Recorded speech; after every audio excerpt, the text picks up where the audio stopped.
Good morning, and thank you for joining us today as the National Board of Public Health Examiners presents the fifth in our series of 6 webinars geared towards explaining the Certified in Public Health Credential, the CPH, and help prepare you for the upcoming exam. Each session will be 2 to 3 hours long and include a presentation, lecture, and interactive segments, and a break will be offered midway through the presentation. This presentation will be archived on the MBPHE website, and you may register for the remaining session on biostatistics on the MBPHE website.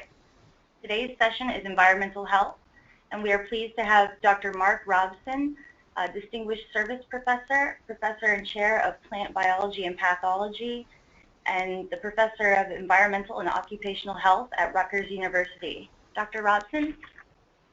So good morning, everybody. Thank you for joining the webinar, and thank you for preparing for the examination. I think it's a wonderful credential, and I'm very pleased that you're taking this important step in your career. So this morning we're going to talk about environmental health. So my bias is this is the most important area, but of course when you hear the biostatisticians and the epidemiologists, they'll say theirs is too, but we know this is actually the one that is. So let's talk about what we're going to cover this morning. Sort of a broad introduction to environmental health, and then some key areas that will help you as far as background to get ready for this examination. We'll talk about toxicology and risk assessment, and then 3 major media: air, water, and food. And finally, we'll spend some time on children, one of our most vulnerable populations. We'll take 2 short breaks. The presentation will probably go about 2 hours and 45 minutes, so we'll break at 1 hour and 2 hours. Our colleagues at ASPPH have the ability to forward questions to me, and I'll try to answer them while we go along. If they're really important ones, or if we hit something that's just not clear, don't be bashful. Go ahead and click in an important question. And then there are some general questions that we'll probably keep right before the breaks and go over them, because they're probably questions or concerns that many of you have had at the same time. So I'm here at Rutgers University in New Jersey. It's a public institution. We have a School of Public Health and a School of Environmental and Biological Sciences, and I have faculty appointments in both. And I used to chair the Environmental and Occupational Health Council for ASPPH a few years back. So let's begin together. And one of the important things to remember is that environment came late in the game, if you will. The World Health Organization defined health officially back in 1948, said it's a state of complete physical, mental, and social well-being, not merely the absence of disease or infirmity. And it took them almost 50 years to add in that important dimension, environment, where they went ahead and said all which is external to individual human host. It can be divided into physical, biological, social, cultural, or any of these things influence health status. So environment came a little bit late to the game, only about 20 years ago, and we need to be mindful of that as we think about where we fit in. Environmental health, of course, is local as well as global. The local focuses on a particular subpopulation closest to the exposure, folks in a city that have lead contamination like we see right now in the Midwest, versus the unbounded environment, the global issues with increased global warming and increased level, sea rise level, and things like that. So we have both dimensions, local and global, and we need to remember that. WHO said that about 1/4 of global disease is caused by environmental exposures, and it can be averted. In other words, we can prevent this. You and I are public health folks. Our goal, of course, is prevention and intervention. And prevention and intervention, in this case, with some of these environmental exposures, could eliminate more than 1/4 of the global disease burden. That's just a startling number to me. And how do we do that? Well, we do it like we do all good public health, through education and training, targeted interventions to reduce environmental risk.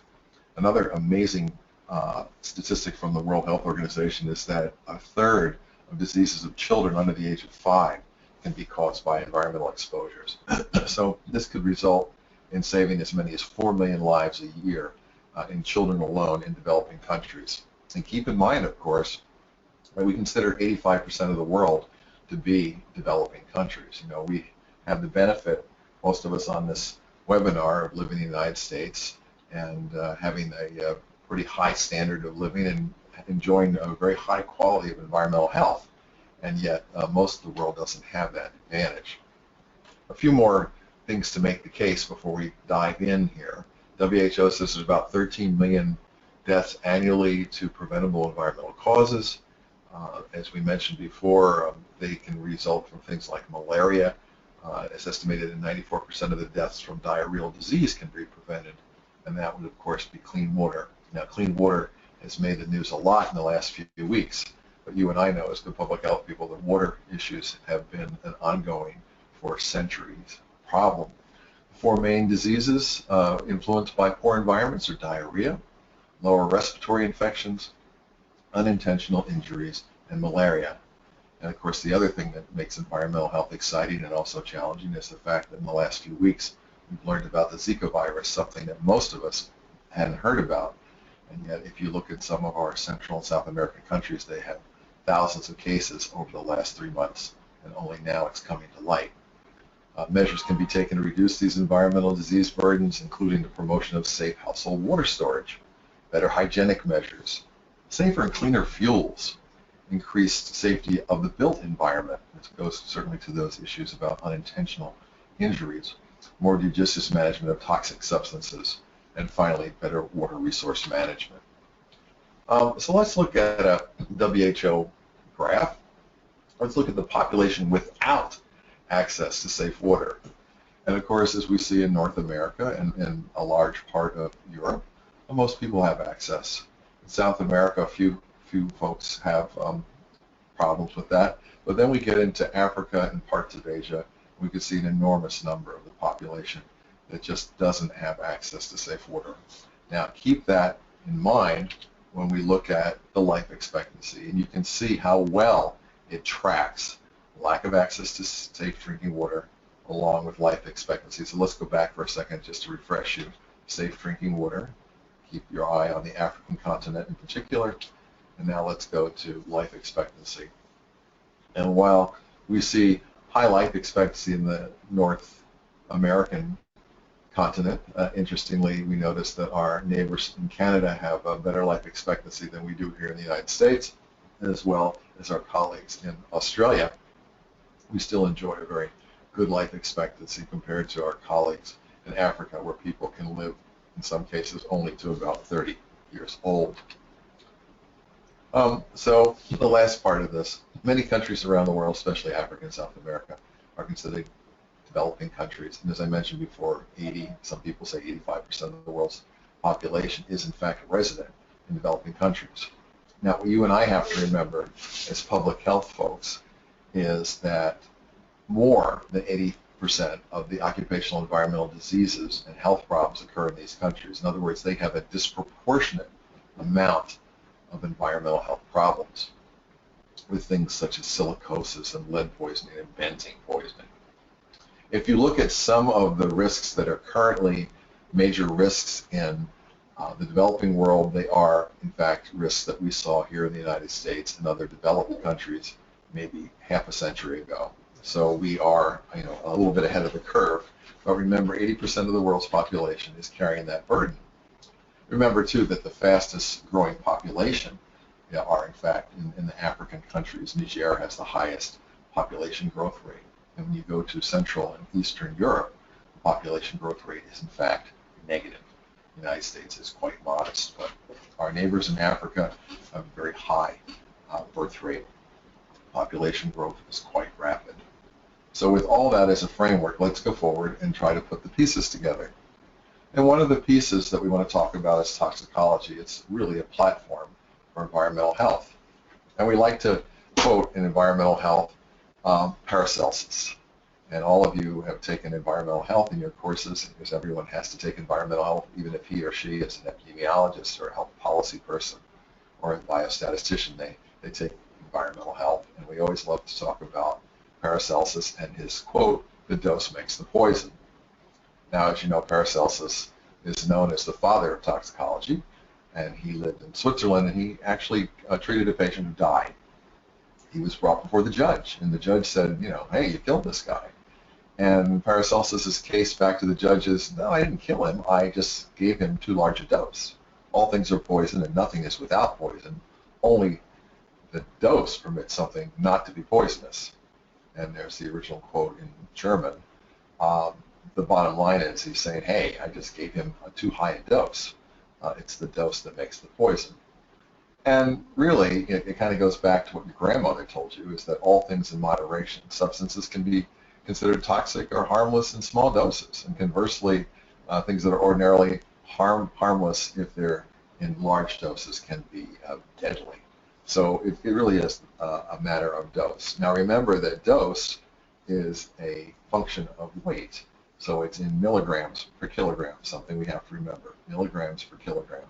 That means that someone like me, who weighs about 200 pounds, would certainly require a larger amount of the toxin than someone who weighs 150 pounds or 100 pounds.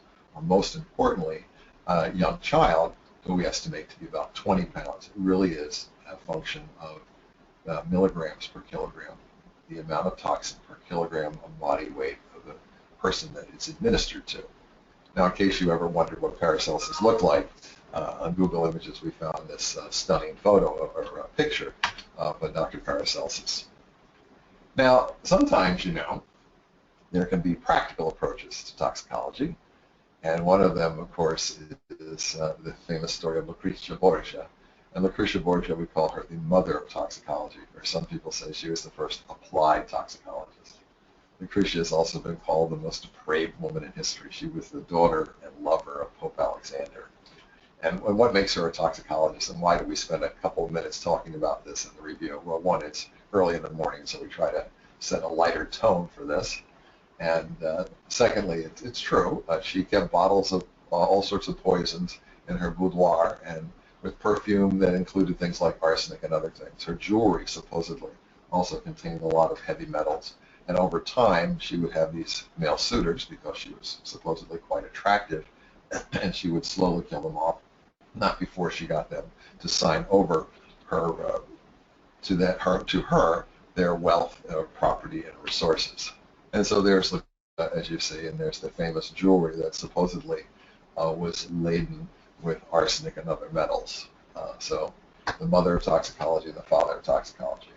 Now let's get a little more serious. So we have a term that we use in environmental health called hazard.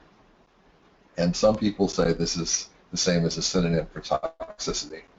It's actually a little bit more complex because it includes the conditions of use. So a hazard has two components: the inherent ability of a chemical to do harm by virtue of whether it's explosive or flammable or corrosive or in fact toxic. And the second, and from our perspective when we look at prevention and intervention, the second component of a hazard is the ease with which it can come in contact with the person or the child or the water system or the air or the food. So the hazard is a function of how dangerous it is as well as how easily you can come in contact with it. In other words, if we have an industrial chemical that's tightly monitored and it's carefully controlled, then the hazard is low. If we have a situation where we have to use an industrial chemical in a process and we work on the other side, we want to reduce the exposure, we may have to employ PPE, which you remember that term, personal protective equipment. One of those controls we use in industrial hygiene to reduce the exposure. So hazard's an important term for us to be mindful of. Now, as we go through and get ready for our exam, we want to think about the dose-time relationship, or if you're more practical like I am, how much and how often. So let's look at two terms. The first one is acute toxicity. This refers to the ability of a substance to do systemic damage as a result of a one-time exposure of a relatively short duration. Okay. A tanker car turns over in the middle of a crowded intersection in an urban area. People become acutely exposed. There's acute toxic response. There's a spill in a laboratory, something like that. Chronic exposure, chronic toxicity, refers to a harmful systemic effect over long-term, low-level exposures. chronic toxicity is a lot more complex to evaluate, to control, and to understand. There's a chemical plant in a community that repeatedly has a level of discharge that is airborne, and over time, people become become chronically exposed, and there's a chronic toxic response. So acute toxicity, a one-shot deal, one-time exposure, short duration. Chronic toxicity, long-term, low-level exposure. Keep in mind, and we'll talk a little bit about it later in the webinar, we worry about indoor air issues and indoor air quality. It's the chronic toxicity that is our concern. If there's a mold problem in sheetrock, or there's a particular building material that has volatiles that go off repeatedly and are given off over time, make people sick, especially people who are chemically sensitive. So acute and chronic. So far, so good. You can send some questions if you need to. You can also, if you think the pace is too fast, send a little note to me or to Kate. If you think the pace is too slow, I can pick it up. So whatever you like. Here's a term we need to know to understand acute toxicity, and this is lethal dose. And the shorthand for this is typically LD50, lethal dose 50. And the 50 is written as a subscript, so you can see it up on your screen. So subscript means that there was a dose administered that turned out to be lethal for 50% of the population who were exposed.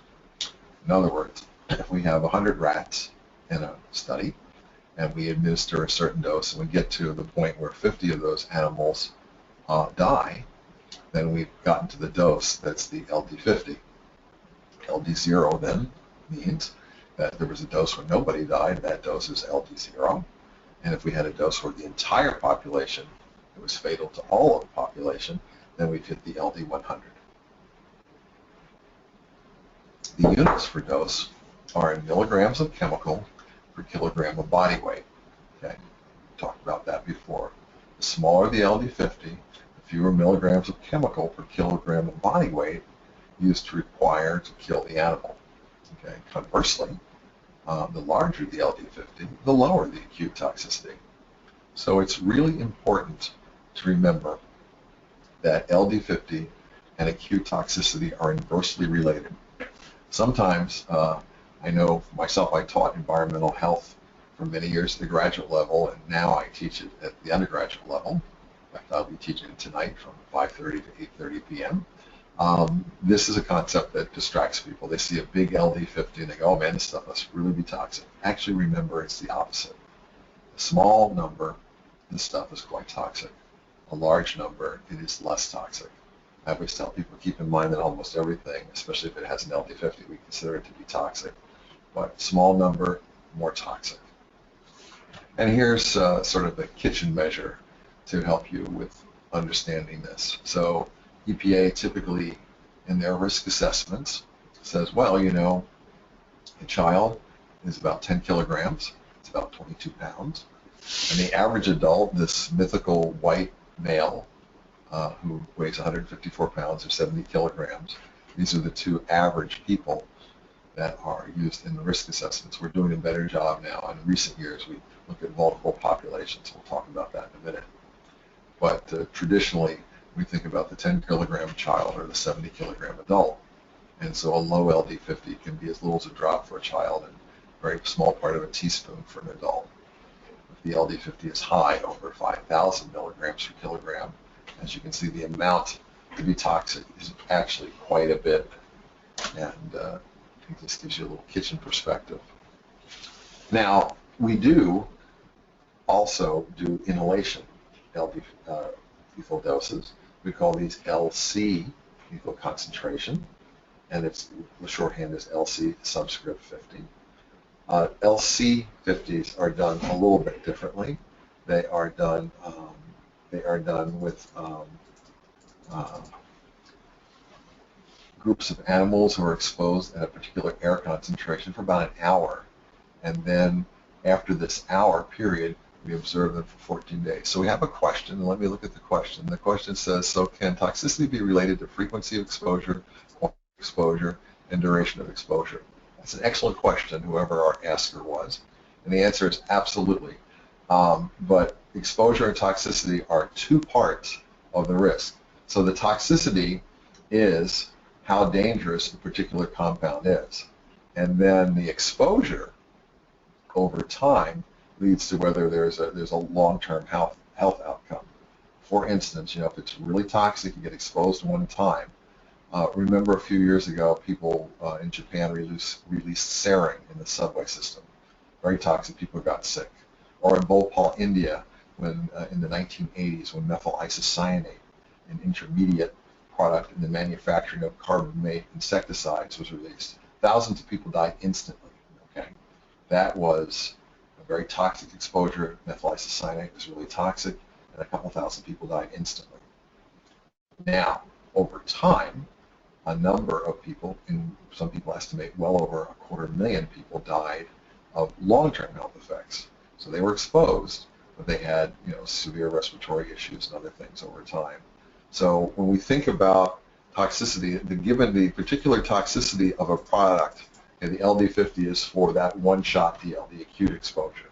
Okay, life isn't that simple though. You and I get exposed to things all the time over long periods of time. Hopefully, for men about 76 years, for women about 78 or 79 years. And so the exposure really is more complicated than just an LD50. So let's look at some examples, and maybe this will help. Vitamin D. So you and I need vitamin D. However, look at this. It's pretty stunning.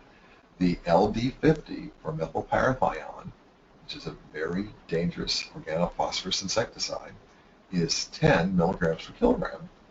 The LD50 for vitamin D is 10 milligrams per kilogram. Okay, so the vitamin D and parathion have the same LD50.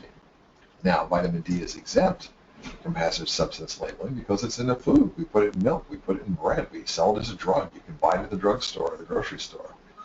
Everybody needs about 10 micrograms, about 400 international units per day to be healthy. And the easiest way to get it is how? Is to go out in the sun. But sometimes people take additional vitamin D, and we fortify milk with vitamin D to ensure that especially kids have high enough levels. So, this is a number, and when we look at this number, we say, well, gosh, it's the same as the number for a potent insecticide.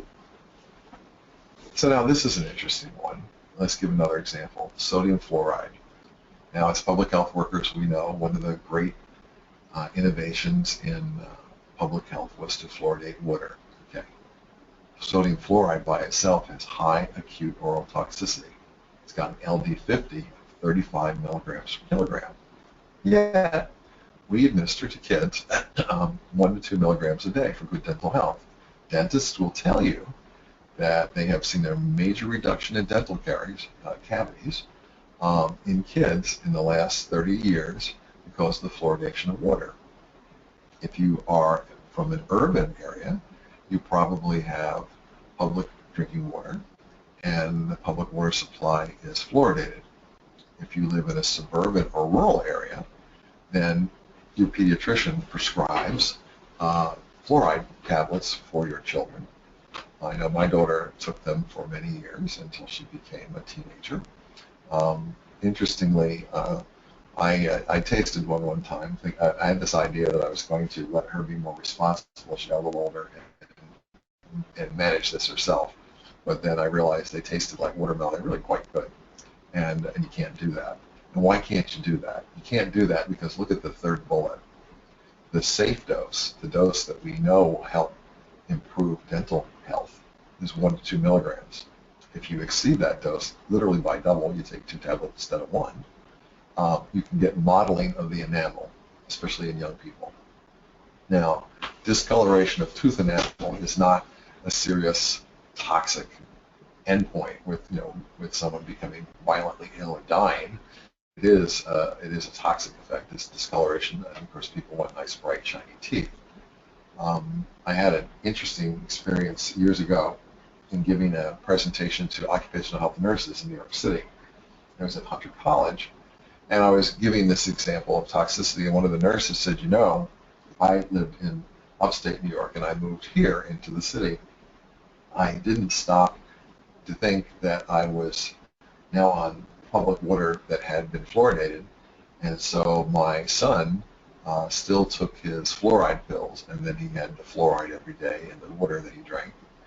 And in time, he had the discolored enamel. So that just that small difference of having fluoride in your water plus continuing to take the pills discolored his teeth. And she indicated she had to spend a considerable amount of money to cap his teeth to eliminate the discolored enamel. There is opposition in many communities to the fluoridation of water. The American Dental Association still has very strong support for the fluoridation of public water supplies, but there have been some epi studies that showed things about fluoridosis and other things. So there are some concerns, and sometimes when new public water supplies come online, you'll see some protests. Okay, how do we get exposed to these things? This is important. We got three major routes. There are lots of routes, but the three we need to know for general environmental health are dermal, inhalation, and oral. So penetration through the skin, dermal route, absorption through the lungs, inhalation, and passage along the walls of the gastrointestinal tract, or oral. These are the three biggies. And here's a little cartoon to help us. You know, we have the outside agent, and the person gets exposed to this. The exposure dose hits the person, and it is absorbed. We go from an exposure dose to an internal dose. That internal dose makes its way into the bloodstream, and then goes to a organ or a tissue. And we have something called ADME, the absorption, distribution, metabolism, and eventually excretion. In toxicology, we spend a lot of time in general tox talking about ADME. So here we go, outside exposure, crosses the skin, crosses the lungs, crosses the GI tract, becomes an internal dose, starts to circulate in the body, goes to a target organ or tissue, and that's what we have as a significant internal exposure. Okay? Now, why is this important? It's important because some materials just go in and out of the body quite quickly.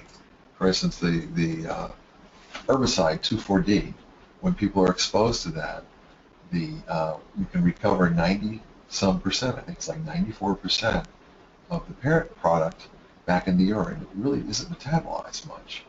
Other compounds are metabolized dramatically, either in the liver or in other body parts. And some are stored, some are excreted out, some go to target organs. One of the concerns we have, of course, are when we have products that are lipophilic. Lipophilic meaning fat-loving, and they'll store in lipid tissue or adipose tissue. So let's look at this dermal approach. This is the most common way that we come in contact with chemicals, and thankfully for you and I, the skin is a really effective barrier against chemicals. Thank goodness. Now, if you take someone's skin and you were to skin them, you'd have about 20 square feet of skin if you stretched it all out. I know that's not a great visual early in the morning, but that's about what you'd have. The second most common route, remember it's oral, dermal, and inhalation. The second most common route is the inhalation route. Lungs are a terrible barrier to chemicals. And if you go into the deep lung and you remove all the material and stretch it out, you'd have over 750 square feet of lung surface. So quite a difference from what we have for the skin, the external barrier that we have, and the internal barrier with the lungs. So quite a large difference there. Inhalation, remember the function of the lung is to deliver the oxygen from the air to the blood and to remove the carbon dioxide from the blood to the air. And to make this all work, it's a very fine system. If you go way down into the alveoli, you'll see that the alveolar surface is about 1 cell thick. That's why you can smoke pot instead of eat it and immediately have the effects. That's why when people smoke, it's a systemic impact right away, a systemic nature, because how quickly it can travel through your system. This is a real serious issue in occupational and environmental health because so many occupations, particularly those hard labor occupations, particularly in the developing world where standards and safeguards are less stringent, we have all of these pneumoconioses, these collectively named diseases that result in serious damage and problems with the lungs. Asbestos and silica make their way into the lungs, touching, damaging the lung surfaces and causing asbestosis or silicosis. Cotton dust, another one, the disease is called bisonosis.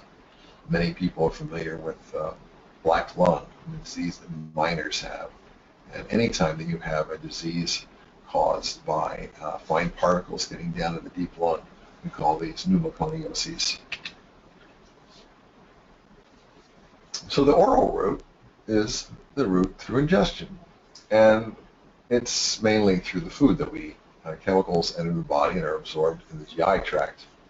And now remember that absorption can take place anywhere along this GI tract, which starts in your mouth and ends all the way at the other end of the system at the rectum.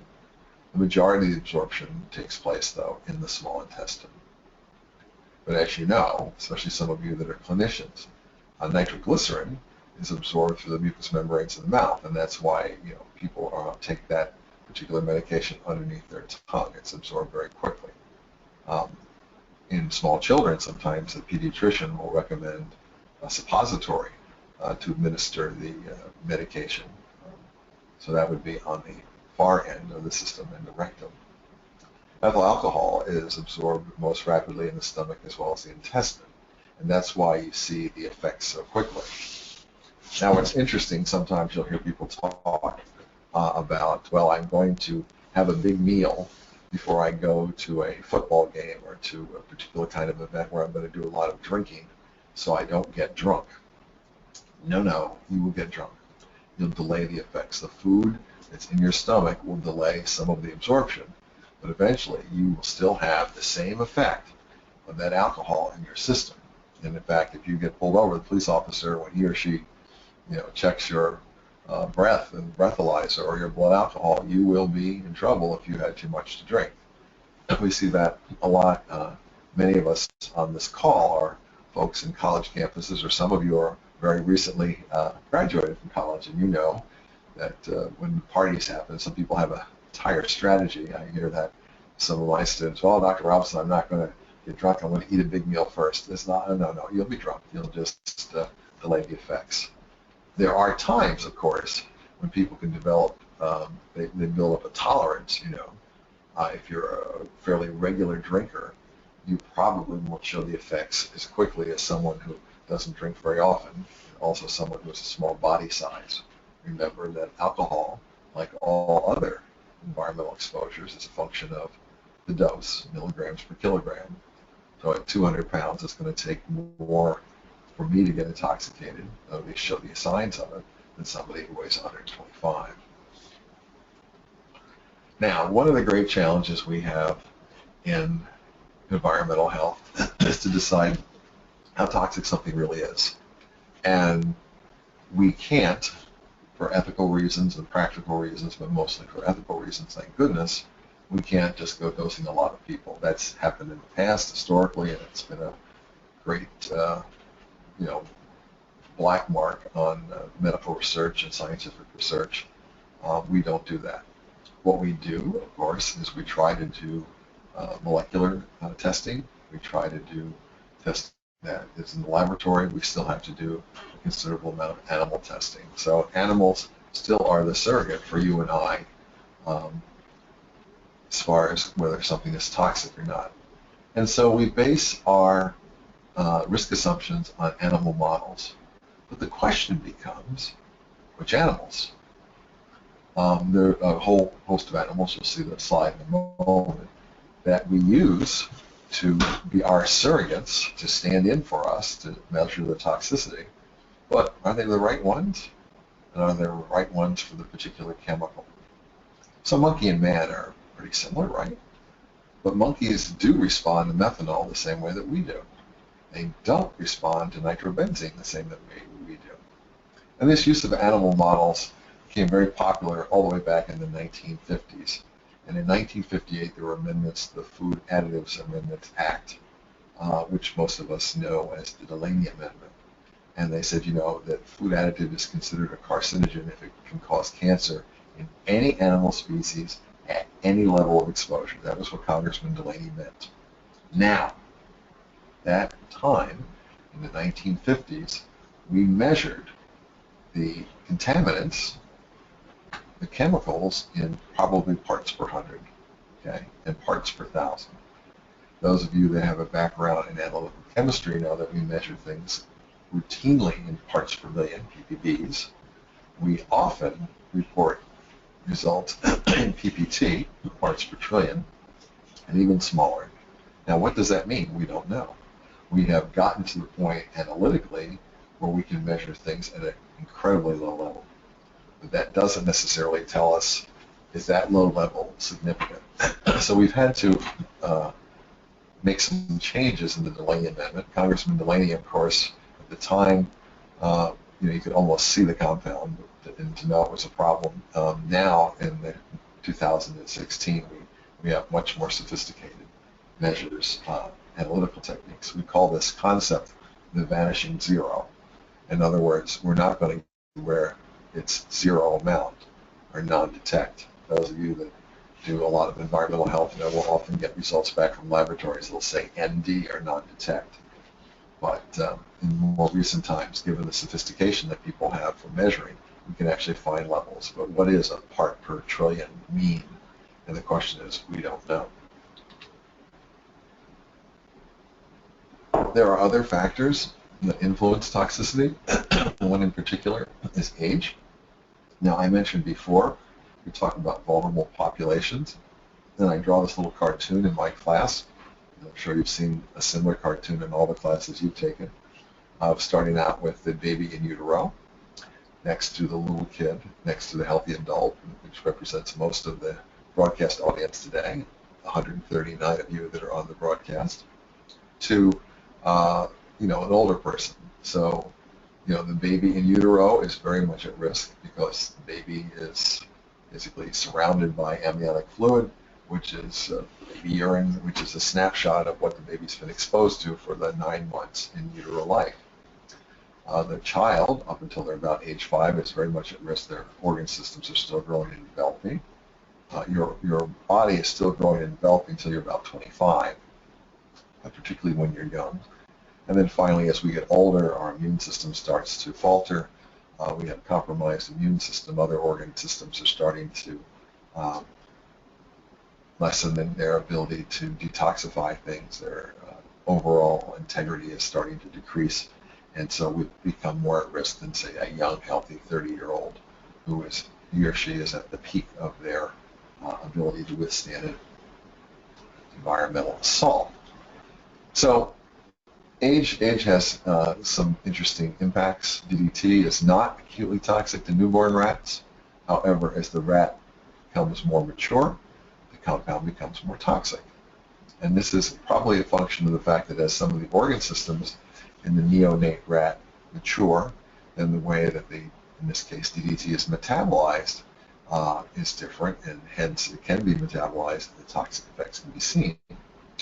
Now, the flip side is organophosphate parathion, another pesticide, is more acutely toxic in neonates than it is in adult rats, because in this case, for the chemical, the organophosphate, the liver is able to detoxify it in adult rats, and it's not in the neonate rat. So it depends on the chemical as far as the circumstance, but age clearly plays an important role. Age difference is usually a function of body system and what can metabolize the xenobiotic, the foreign chemical. Often our liver enzyme system is the key player here. Sex has an impact on the toxicity of a particular compound. As an example, male rats are 10 times more sensitive to liver damage than female rats, and that's a pretty serious thing that tells us it's probably androgen mediated. If you castrate those male rats, then the male rats immediately respond the same way as the female rats do. So it is a sex-mediated kind of response. Okay, let's just take a breath, and we're going to look at an important component understanding environmental health. We're going to look at a dose-response curve. So we spend about 20 minutes, of our first 40 minutes, talking about milligrams per kilogram. I want that to be really front and center of your mind. And what we're going to talk about now is, what does this mean as far as representation? So this is a dose-response curve that you have in front of you. The x-axis represents the dose, in this case written in milligrams per kilogram. The y-axis represents the response. In this particular response, we're measuring mortality. And so it's the percent of the population that is affected that dies, the lethal dose. And you can see what the LD50 is. So just take a second before I tell you. I think you can all see what it is, but just take a second and look at this. Okay? So the LD50 for this chemical is about 210, right? About 210 milligrams per kilogram.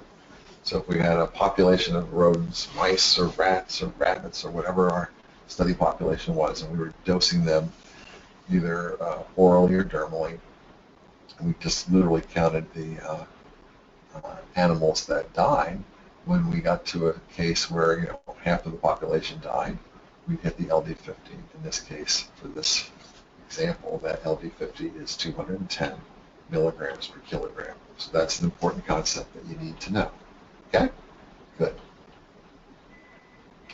Now, another part about the LD50 and the dose response is to look at the slope of the curve.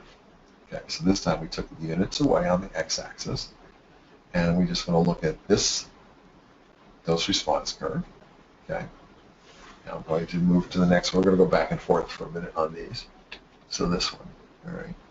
So here's a dose response curve, and here's a dose response curve. And the question for you and me is, so what's the difference between this one and this one? It's kind of like going to the eye doctor, and the doctor says, what's better, this one or this one? You just stop. And so in this case, this one or this one. And it's the slope of the dose response curve. Now, why do we spend time on this morning? Well, because the steepness, see how steep this one is? From going from no effect, nobody died, to 100% to LD100 is a very short distance. You look on the x-axis, it's a very short distance to go from no response to 100% lethality. That's a big deal.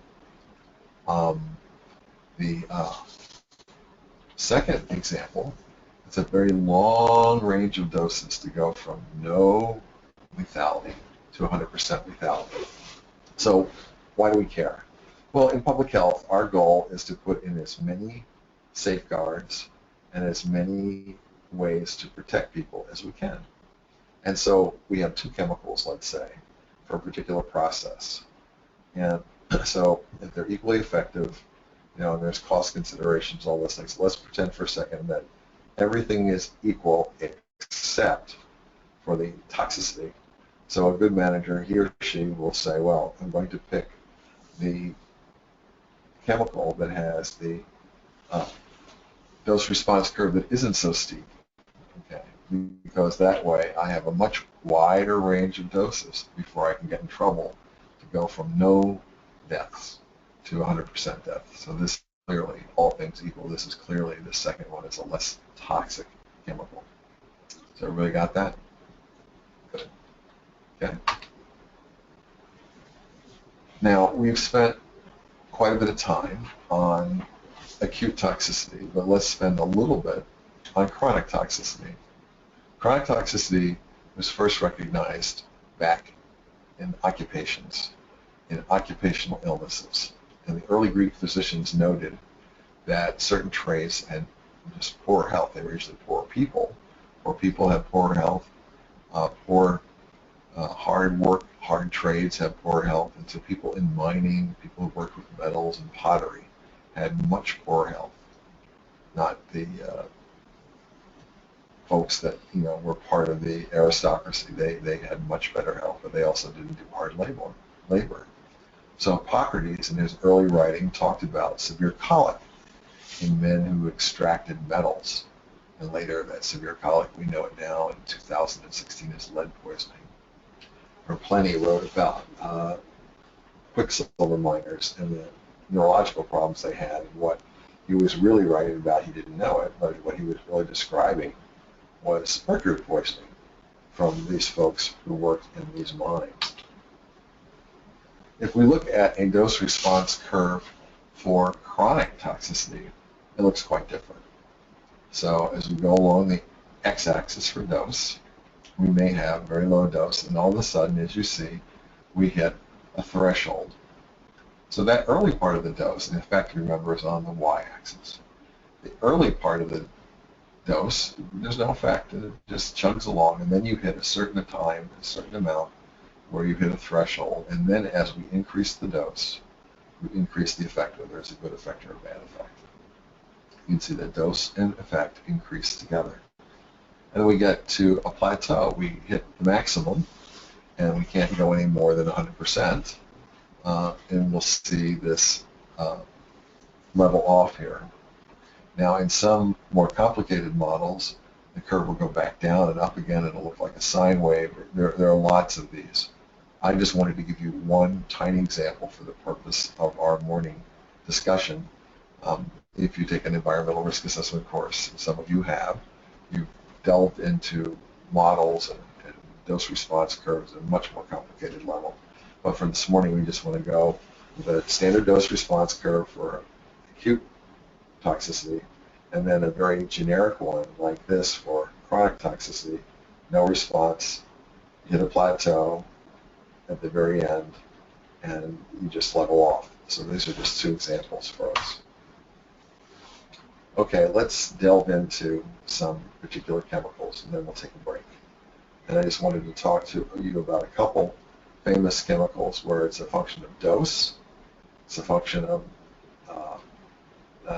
timing of the dose, and also some pretty remarkable outcomes, things that we know to be teratogenic, okay, to affect the baby in utero. Now remember that gestation is in about 9 months if it's a normal gestation, and we go from something amazing where just two cells unite, an egg cell and a sperm cell, to at the end of 9 months we have an entire human being. It's a pretty extraordinary event. And that first trimester, that first 3 months, is really when we are most concerned about what the new fetus is being exposed to as he or she develops. And here's a very sad tale. This is the story of thalidomide, marketed outside the U.S. in the late 1950s as a sedative to combat morning sickness. So it's supposed to help women feel better and to maintain the pregnancy. And it would have, other than the vigilance and the real public health initiative of Dr. Frances Kelsey, who was only recently passed away. She was at the FDA, and she was not buying this registration of thalidomide, to her credit. So American women and American children were saved from this exposure thanks to the brave and thoughtful actions of Dr. Frances Kelsey at the FDA. And so it was in Europe for a decade or so, and it was finally pulled in the 1960s when it was found to be a potent human teratogen. Now, they did do animal testing. The company did animal testing. They didn't do it over a wide enough range of animals, and the animals that they selected are animals that didn't show the same effects that we see in humans, so they didn't get a good surrogate at the time. This is a structure of thalidomide. No, you do not have to draw structures on this examination, I promise you that. But for some of you, you like chemical structures. I kind of like them. And so I put it in here just so you can see what thalidomide looks like. Pretty straightforward compound.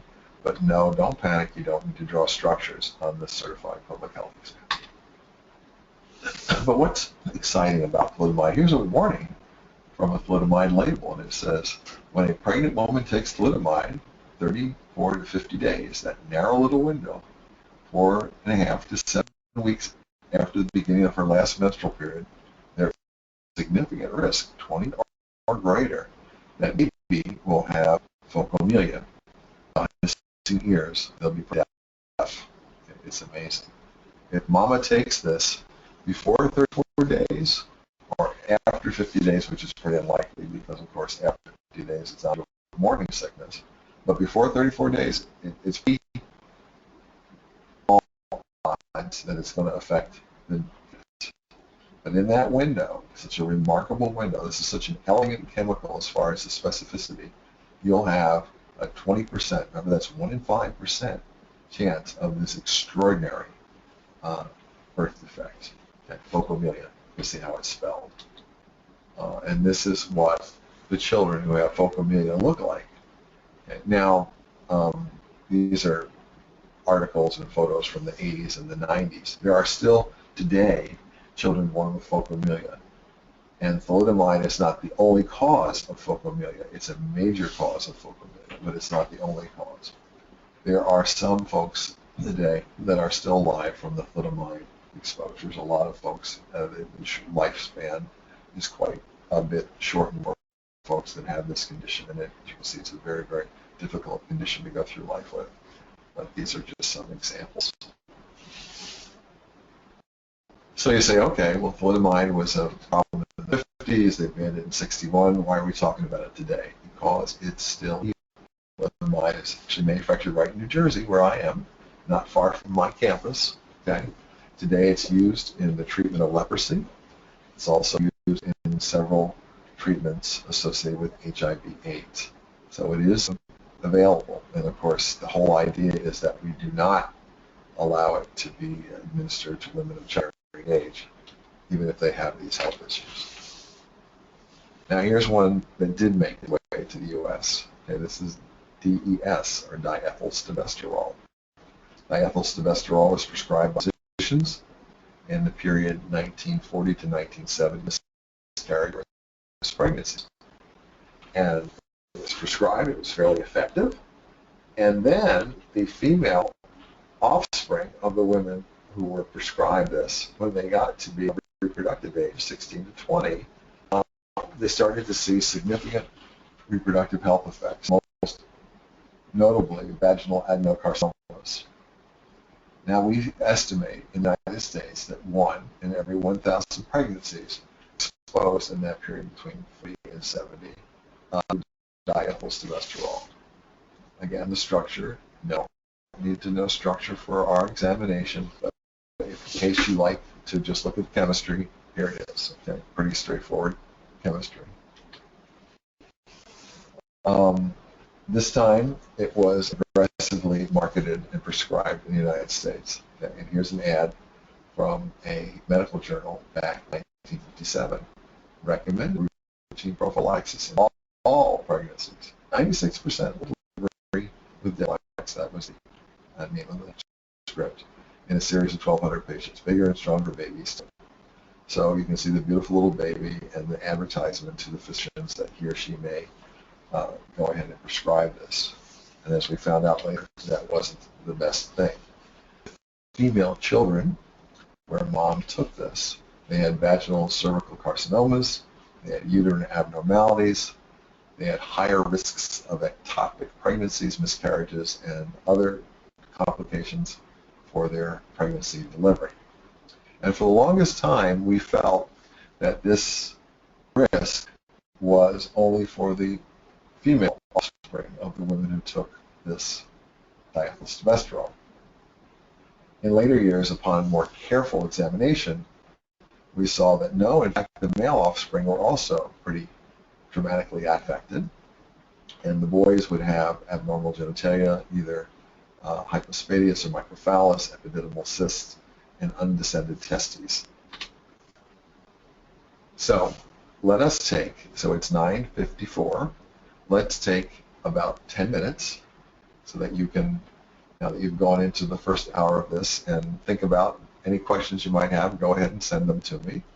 And if you need to get a drink of water or take a little biology break, that's fine. And we'll reconvene at about 10:04. Okay?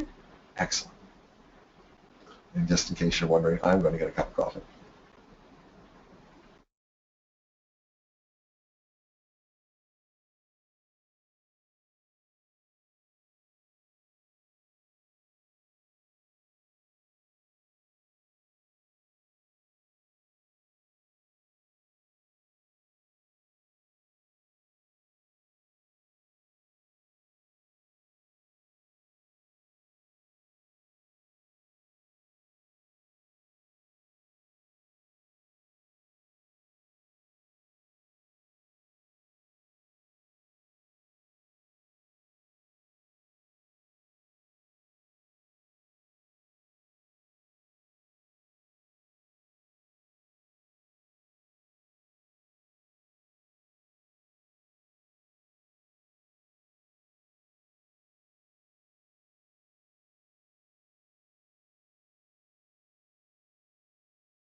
Okay, so we're ready, and I see that we're unmuted, so let's go back to work.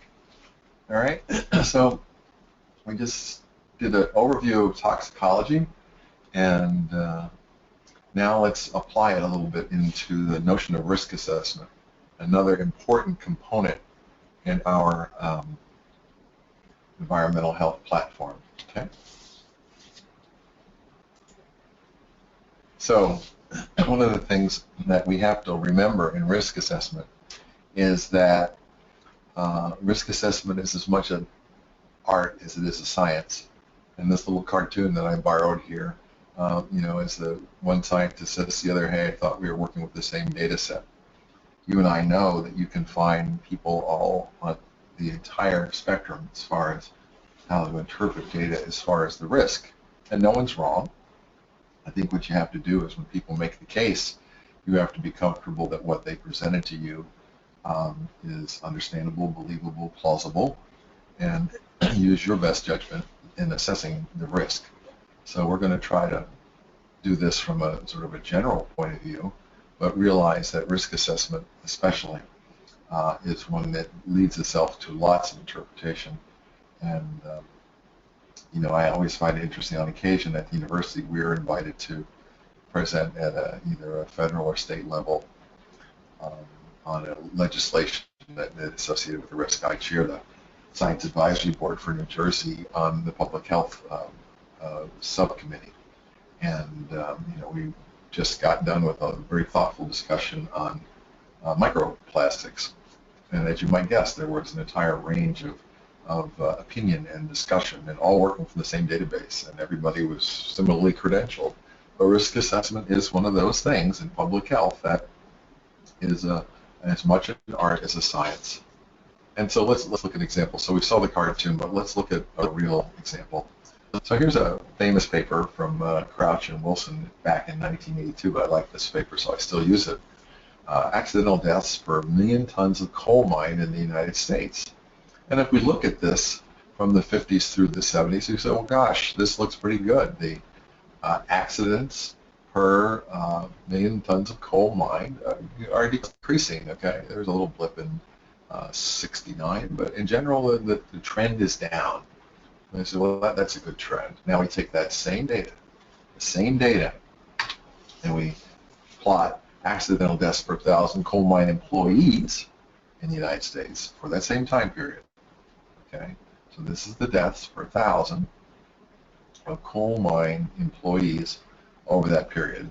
And now we see just really noisy data. I mean, it's got peaks and valleys, and so which one, this one or this one, gives you and I an accurate description of the situation with the dangers associated with coal mining. And so you and I have to be thoughtful public health people to make this assessment. So what's the general equation for risk? It's risk is equal to the hazard times the exposure. If you remember about an hour ago, we started off defining the term hazard. And said hazard is how toxic something is, as well as how well one comes in contact with it. So if you look at this equation, the only thing you can tweak is the exposure to lessen the risk, because the hazard is what it is. Okay, if you're using an X chemical and it has to be used, or it's the chemical of choice for financial reasons or whatever, the only goal you and I have in public health is to reduce the exposure to further reduce the risk. So remember this equation: risk is equal to hazard times exposure. And what are the 4 major steps in risk assessment? When we teach risk assessment, we say to people, well, there are 4 big parts: the hazard identification, the toxicity assessment, which is that dose response that we spent so much time on in the first hour, the exposure assessment, and finally the risk characterization. What's the problem? For us in public health, we often add steps 5 and 6. There are 4 steps to a risk assessment, but you and I will add a 5th and a 6th. If you are a healthcare provider, you're a clinician, you also try to manage that risk. If you're the occupational health nurse, if you're the occupational health physician, you've got a worker that has a problem, you're trying to manage his or her risk. And finally, all of us in public health try to properly do the communication of the risk. So these are the 4 steps with those 2 added ones for those of us in public health. Of course, the challenge is, as you saw where Dad says, what made him sick? And the doctor answers, negligible levels of carcinogens. It's hard to tell what is the risk factor. It's hard to tell how much caused the problem. And so what we try to do is communicate this in a number of ways. Now this is, I thought, is a pretty effective poster. It's about a 30-year-old poster now, put out by the NRDC on the pesticides that were used on apples, okay, and which are most toxic. And this was an ad, a large ad that ran in all the major newspapers in the United States many years ago, several decades ago now. And they showed, based on the toxicity, what's more dangerous, how much we consume. You can see in the corner glutathione, which is, the chemical name is azinphosmethyl. It's a potent neurotoxin, so that's a really toxic thing sprayed on apples. Carbaryl, which is 7. That was a far less toxic compound. Chlorpyrifos in the bottom left of your picture is still used a lot today. Lorsban as the trade name, and that is pretty potent.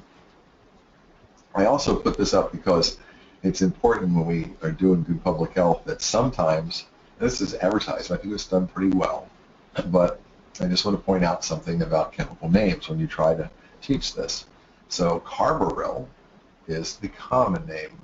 The trade name is 7, S-E-V-I-N. Chlorpyrifos is the common name. The trade name is Lorsban. Okay. Well, let's go over to the bottom right. Glutathione is the trade name. The common name is azinphosmethyl, which doesn't appear here. So I won't say they're mixing apples and oranges because they're all apples, and that would be that's just too easy a pun to make. But I will say that we find ourselves on occasion in public health struggling with terminology, especially as we try to educate the lay public. So, risk assessment. We talked about apples. I want you to remember, and for some of you on the call, you're too young to remember because you weren't born yet, a story about a public health risk assessment that went really badly. And it's a product called Alar. Alar is the trade name, A-L-A-R. The common name was called Dimidazide. It was manufactured by the Uniroyal Chemical Company. It was applied to apples to make them more red, to keep them on the tree longer, and they had a little better storage quality. It didn't kill any pests, didn't improve the vitamin content or anything else. It made them more red for the red apples, and it kept them on the tree a little longer. This compound was used extensively in apple production in the United States. And where the risk assessment comes, the public health part of this is that people realized when apples treated with Alar were processed, there was a byproduct form called unsymmetrical dimethylhydrazine. And this byproduct posed a significant health risk. So why are we using this example? We're using this example because this is where we had a bunch of risk assessors, and some people applied the right metrics and some people didn't. So, the risk assessment was done. They said unsymmetrical dimethylhydrazine is dangerous. It comes from the Alar when the apples are processed, and this is a real risk, especially to kids. And people on the other side of this said, well, that's baloney because you'd have to consume hundreds of pounds of apples, and that's physically impossible, and that would cause all sorts of other problems, and on and on and on. And it's because they didn't apply the right metrics. Fresh apple consumed, the Alar risk was pretty low. But processed apples, meaning applesauce and apple juice, the risk was pretty high. And so most of the time for apples, we consume about 2/3 of them as fresh product.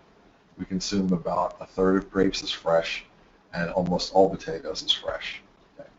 So, you boil potatoes, you mash potatoes, but you consume them as fresh. Processed means, in the apple's case, they made apple juice. In grapes, it means wine or grape juice. Okay. So look at this as we go forward. So what's the big deal? Who's at risk? Remember what I told you before, who's at risk? So let's look at this. If we have on average, so that includes you and I, the people in the listening audience, how much apple juice do we consume? I drink apple juice very infrequently, maybe once in a while, once a month. Some of you maybe a little more often. But look at who is the biggest consumer of apple juice. It's the infant. Now, those of you that have had kids, mine have graduate school now, but for those of you that have kids now or have had them, you know that you go from mom's milk or formula to apple juice, and I like to tease and say on to Diet Coke. But apple juice is a very significant part of the diet of a young child. And so if the risk is in the apple juice product, we don't do the risk assessment on a 61-year-old adult like me or a 32-year-old adult like some of you in the listening audience. We do it on the person that is most at risk. And in this particular case, it is the infant.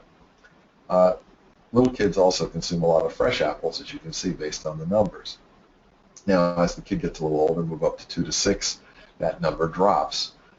But the infant, that 0 to 2, so the risk assessment done by the people who were saying there was no problem used the number over on the left, the average, which means me and you. And the people who said there's a real problem used that number in the middle, the infants, the most vulnerable population. So we try, as good, prudent public health people, to use our risk assessment tools to see who is the most at risk, who's the susceptible population. And so if you calculate the risk based on the average, there's not a whole lot of risk. If you calculate it based on the infants, the most susceptible population, the risk is significant. And you can go into a grocery store and take pictures of apple juice, as I did. I actually got asked to leave this store after I took while I was taking the pictures, even though I had originally gotten permission to be in there. When this all transpired, US EPA and Uniroyal Chemical, the manufacturer, made an agreement to suspend the registration of this pesticide. Okay, that's good. Then the American apple growers stopped using it because their market share was at risk. People who bought apple juice, who manufactured apple juice, told the farmers, we're not going to accept your apples if you are using this LR. We're going to measure, we're going to go ahead and test for it, and if you're using it, you're not selling us your apples. Baby food manufacturers, who really were the people most at risk because of the numbers you just saw, said, no way are we going to accept apples from you treated. So that American apple farmers stopped using it. The people who sold apple products clearly would not accept it. But that's fine. But then you have to look at the apple products. So these are just apple products in a store where you have country of origin. You spin it around. And these apple juice didn't come from the United States. This apple juice came from, some of it came on this shelf from Paraguay, some of it came from Poland. So this is Eastern European and South American apple juice. And I don't know what their standards are for LR. Now, probably in this case, because this is a high-end food chain, they wouldn't accept it, and they probably do their own testing. But, you know, you do the risk assessment wrong, you still have a problem, you make regulatory changes in the United States, you can still, because of imported food, have a risk with either the apple product like apple juice, fresh apples, or other products. So here's a risk assessment story to take a minute on. And if there are Hopkins graduates on our listening audience, you can be very proud that saccharin was actually developed at the Johns Hopkins University. And it was an old product. It was developed back in the late 1800s, but nobody really paid much attention to it. And then when there were sugar shortages during the First World War, its use became fairly widespread. And then it sort of lying dormant. And then in the 60s and 70s, when Americans started to go into this diet craze, the first diet craze, they were looking for a calorie-free sweetener, and saccharin reappeared again 100 years later. And it was marketed as Sweet and Low. You can see it's a pretty popular little pink envelope that you see on most restaurant tables in most places. Whether you go to Starbucks or your local diner, you'll see Sweet and Low packets. But for a while, you didn't see it. And it was an alternative to people that couldn't consume sugar for health reasons. And this is the structure in the corner, if you'd like, of Sweet and Low.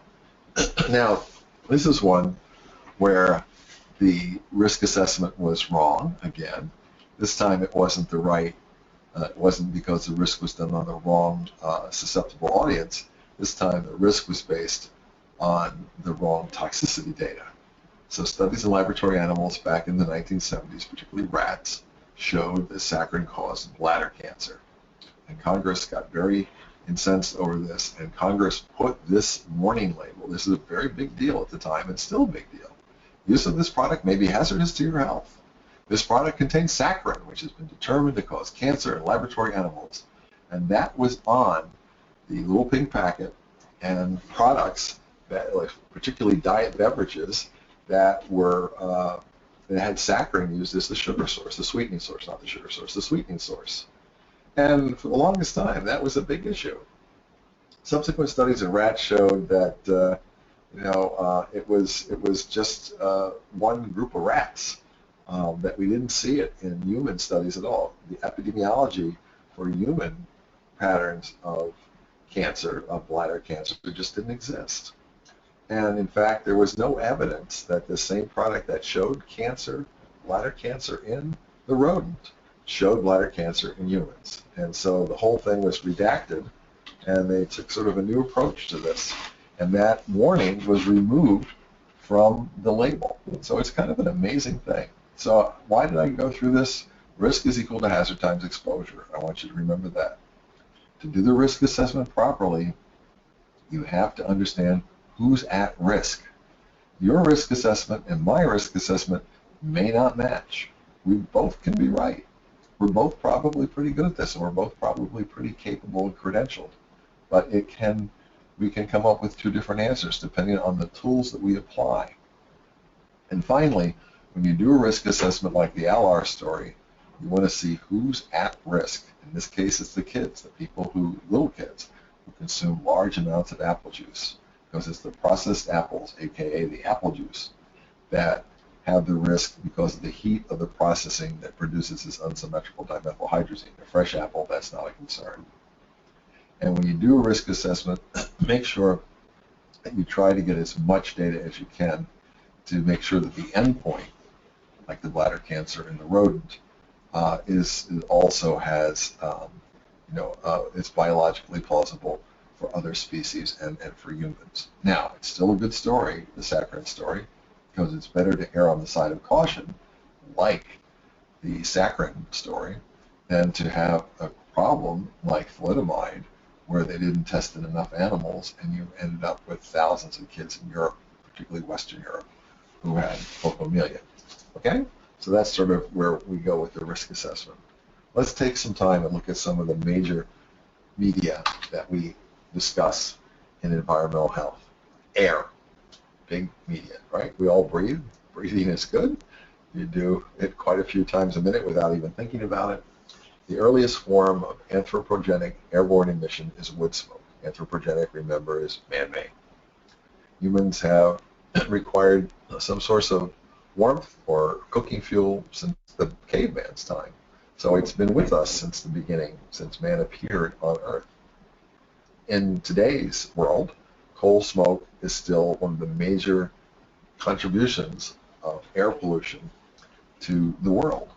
And it goes all the way back. Coal smoke became a big issue during the Industrial Revolution and continues to be an enormous risk to health. Let's look at this cartoon from US EPA, the sources of air pollution. We have the obvious sources from, as you see over here on the far right side of the picture, a smokestack from an industrial plant. Again, you see volatile organics, SOx, NOx, total suspended particles or particulate matter, ozone, okay, and carbon dioxide. And so that doesn't surprise us outside, but let's move inside for a moment. Let's go to the left side of the picture, and we see that our home products, our computer, our stove, we parked our car in the garage, we're watching the television. All of these things also are present in our home. In fact, under some circumstances, the home air might be higher concentration of certain pollutants than the outside air. And there are great moments in air pollution history that have shaped the public health policy around these pollutants here in the United States. One notable one is Donora, Pennsylvania. And this is Donora, Pennsylvania, 1948. Donora at noon in 1948. Pennsylvania is not far from Pittsburgh. Pittsburgh, of course, a city of heavy industry at the time, lots of steel mills, and coal manufacturing, and lots of heavy industry. It was the perfect storm in this case where large amounts of industrial chemicals from the smelting and refining made their way up into the atmosphere, and inversion brought these air pollutants back closer to the surface and people became ill. I recommend to your reading sometime a colleague in public health, Dr. Devra, D-E-V-R-A Davis, who was at Pitt, who actually is from Donora, Pennsylvania, who wrote a book about this. Devra is an epidemiologist, wrote a book about this whole incident. It's on the Dr. Robson's 10 airplane book list, which actually has more than 10 on it now.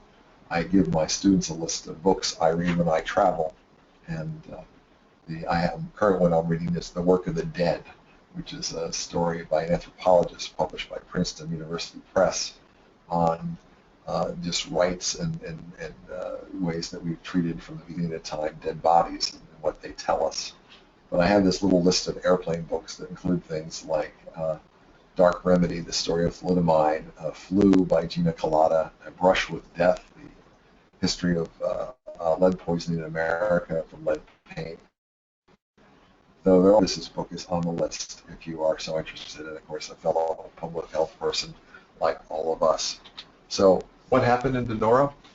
A small industrial town, about 20 people died and 7,000 people were hospitalized. The pollution was a result of this temperature inversion. You know, the cold air was trapped, and because the cold air was trapped, the hot air didn't rise, and the pollutants from the smelters, the processors of the metals, didn't rise up into the atmosphere and just get dispersed. This act at Donora, as well as some other famous smog problems in the time period, led to our current Clean Air Acts that we have here in the United States. Now, this one you say, I can't see the picture. Well, that's the point. This is the Great London Smog of 1952. 4 years after Donora, we had the smog incident in London, and you can see the motor vehicle. You can barely see the motor vehicle in the picture. Here are the data for deaths against the air pollution concentrations. Okay, and of course this is old time. This is over 60 years ago in London. And so if you look on the left side, on the y-axis, we have deaths. And so on any given day at that period of time, about 250 or so folks died in London.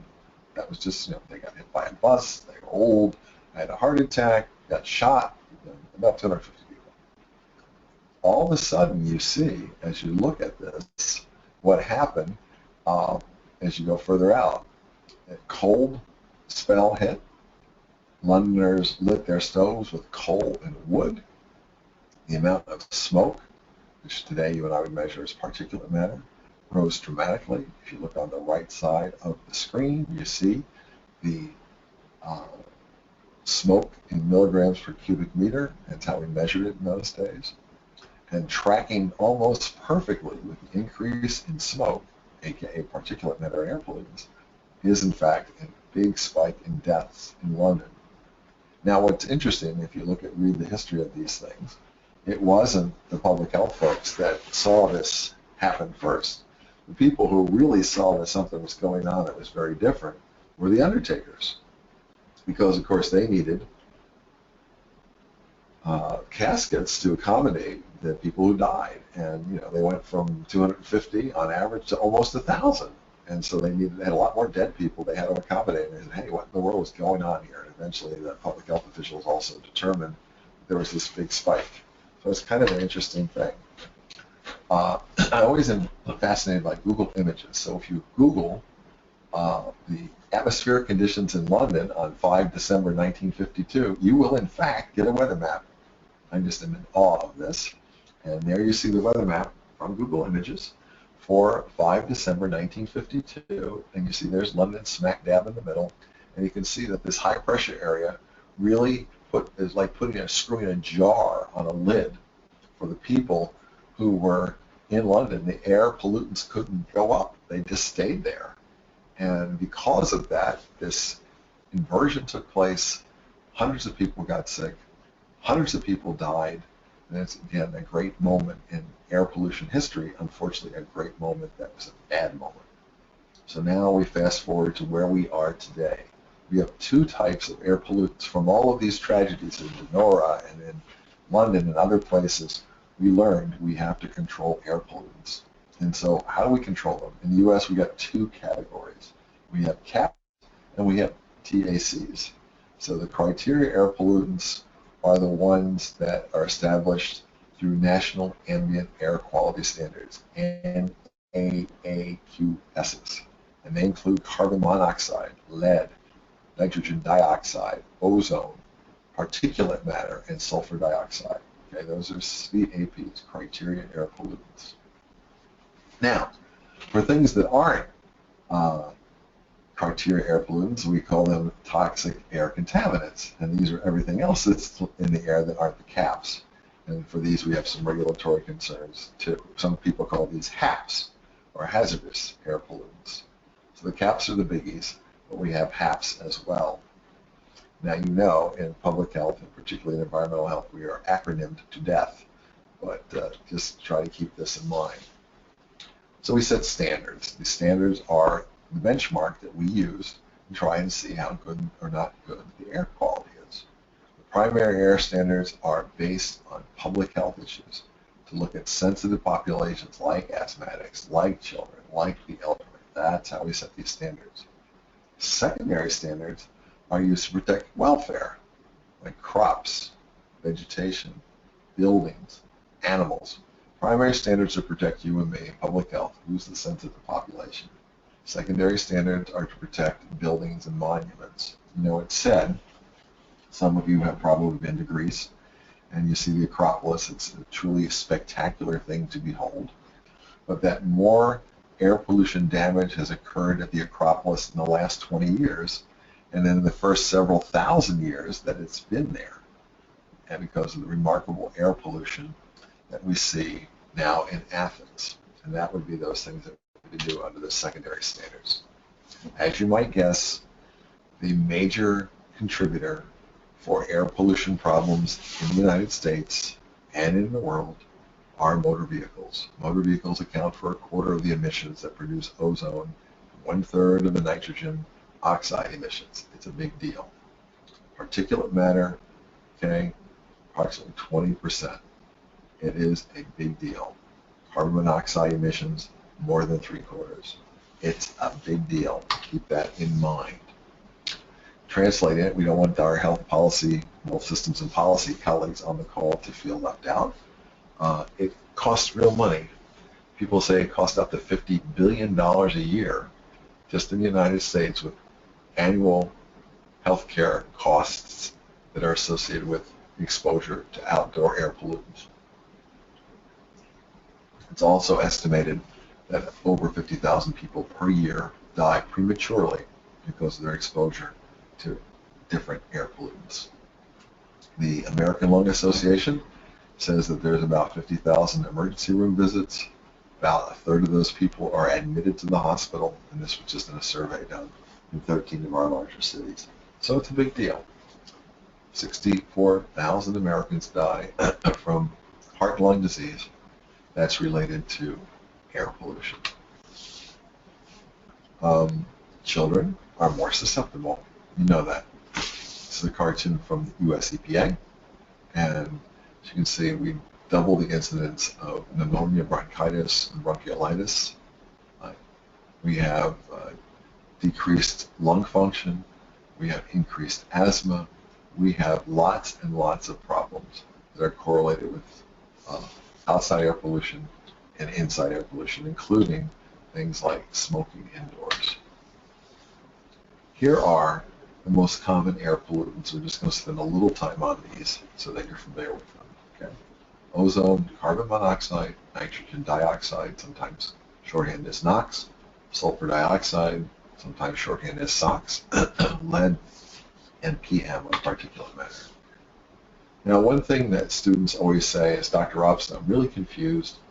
One minute I'm worried about the hole in the ozone layer, and the next minute people are telling me, don't go outside, there's too much ozone. What's the deal? And that's a very reasonable question. We got good ozone and we got bad ozone. And let's talk about what they both are. The good ozone is the ozone that absorbs the ultraviolet B radiation, protects you and I from damaging rays, keeps us from getting sunburned worse than we do, protects crops from damage. The bad ozone is the stuff that's close to the ground here, next to you and I. Good ozone is way up in the atmosphere. It's troposphere is the bad, and stratosphere is the good. And the bad ozone is down here with us. It's what's in smog. You have a chemical reaction from the NOx and volatile organics, and in heat and light they produce ozone. You can see the little formula down here. VOCs plus NOx plus heat plus sunlight equals ozone. So keep in the back of your mind, stratospheric ozone is good. Tropospheric ozone, ground level ozone, is bad. And one of them protects us from excess ultraviolet light. The other one is very damaging to the lungs. The health effects are pretty general. I think the problem we see with many of these air pollutants is the health effects are really very generic. Okay? Breathing problems, reduced lung function, irritation of your eyes and your nose, and sometimes increased infections, reduced resistance to colds. It's really very generic. What's interesting is that in homes that have gas stoves, you can have pretty high levels, up to 15 ppm, especially if your stove is not adjusted properly. It can even go higher, and of course that causes some health problems. So I'll give you an example from New Jersey, my home state. And I know those of you that are in healthier states are laughing now, and but, you know, it's easier to pick on yourself. So this is an ozone report back in the early days through the early 2000s where we had really serious ozone problems. And these are the number of days where we in a year, where we exceeded our ozone standard. The government set standards that we have to adhere to. That companies strive for. They don't have increased ozone emissions. That state governments strive for to protect public health. And you can see in 1988 we had 45 days out of 365 where we exceeded the ozone standard. And that number goes up and down. And right when we're looking like we're making progress in 1992, 1993 we doubled it. We screwed up. We dropped it down in 94. In 1995 we doubled it. So it is a tough one to get a handle on, and it goes up and down. It's hard to manage. Carbon monoxide. This is one we worry about, especially right now. You know, in New Jersey, we've had several tragedies in the last week. We had a big snowstorm the previous weekend, and there was a family that died in a car. They didn't have heat in their house. They went into the car. They didn't clear the tailpipe. The carbon monoxide went back into the car. By the time the dad found the mom and the two kids, they had died from carbon monoxide intoxication. And it's easy to do. It's colorless. It's odorless. And it doesn't cause any irritation. Some of these things, you're coughing, you have very irritated lungs, you have irritated airways. It's pretty obvious that you're being exposed. When it comes to carbon monoxide, none of that is the case. You don't have that obvious exposure. And so it's a real problem for us. It's generated by the incomplete combustion of carbon-containing fuels like oil, gas, coal, and wood. And high levels, as we just mentioned, can lead to poisoning deaths here in the U.S. Where do the carbon monoxide problems come from? Once again, it's motor vehicle. More than 80% of the carbon monoxide is a function of transportation, and then some fires and fuel combustion, some industrial processes. But by and large, this is EPA data, the big chunk of the pie comes from motor vehicle activity. 95%. Motor vehicle pollution goes 95% of the CO emissions in big cities. Okay. Now, in the old days, we used to say that the carbon monoxide levels coincided with the morning and evening rush hours in large urban areas. But today, it's a little less dramatic. I'm still going to show you an example from some older data, but it's a little less dramatic because traffic patterns continue to stay static. They used to peak at commuter times and then die down a little bit. Depending on where you are, it's not the case. We have indoor sources from unvented space heaters and kerosene heaters, chimneys that aren't maintained properly, and environmental tobacco smoke. So you got to watch, if you're around a smoker, that you in fact are being exposed to significant levels of carbon monoxide. Here is a carbon monoxide rises in the morning and late afternoon with traffic. So here's a representation of what used to be fairly common see, is that we have start out in the morning, and if we look at the carbon dioxide concentration, it goes down from the night before, and then it peaks at commuter time between 7 and 10, goes back down, and then when the commuter time starts again, and 4 o'clock in some areas, 5 o'clock, you can see the number goes up and sort of has a hang time. Now you can look at that, it tracks nicely if you look at the yellow triangles, which are the traffic. Okay, it tracks quite well. There's a shift, but our traffic peaks in the morning, and then the traffic is up a little bit at about 4 o'clock, and the ozone levels get up at about 5, so in the afternoon, so you can see how that tracks.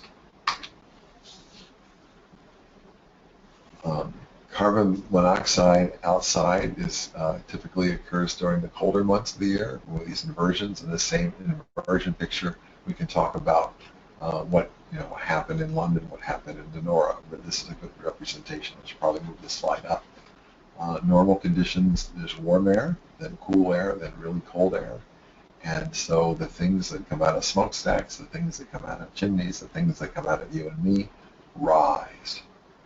If you have a warm air inversion, it literally comes down on the system like a lid jar, and you screw it on the jar, and the lid prevents it from moving. In this case, this atmospheric inversion, where the warm air layer sits on top of the cold air traps the pollutants, and they're down near you and I in the breathing range. Another pollutant is NOx, or nitrogen dioxide. It's brown, it's highly reactive, it's almost present everywhere. It's generated from burning fossil fuels, and it produces things like acid aerosols and nitric oxides. Common inside and outside. Inside includes kerosene heaters, burning of gasoline, and cars. Levels in homes without combustion appliances is about half of that that's outdoors. If you have combustion appliances, you are more at risk that it exceeds outdoors. As with carbon monoxide, concentrations of nitrogen dioxide, nitrogen oxides are highest during the morning and the afternoon rush hours. Okay, higher in winter than summer because of the dispersion. Sulfur dioxide, SO2, from stationary sources this time. Coal and fuel mills, steel mills like the ones that they had in Pennsylvania, refineries like we have here in New Jersey, pulp and paper mills in the Northwest, all are sources of sulfur dioxide. Severe irritation to eyes and nose and throat and respiratory leads to aggravated problems with CBD and can cause long-term permanent damage to your lungs. It's an ingredient in acid rain, sulfur dioxide, and it damages trees and lakes. I think one of the most striking things I saw years ago was on the train from Sosnowiec and Krakow in southern Poland back to Warsaw, where that area, large coal mining and heavy industry. And in the middle of the summer, it almost looked like I was there during winter. The leaves were off the trees. The landscape was barren. And I was with my colleague. I said, well, what happened here? Was there a fire? He goes, oh, no, because this is the acid rain. This is the sulfur dioxide, tragic environmental effects. And, in large industrial areas in different parts of the world, you can still see that. So these acid aerosols make their way on the leaves of the trees and the wood. It destroys them. They make their way on monuments, buildings, churches, buildings, so on, and it just eats it away. Lead, it wouldn't be a public health talk without some discussion about lead.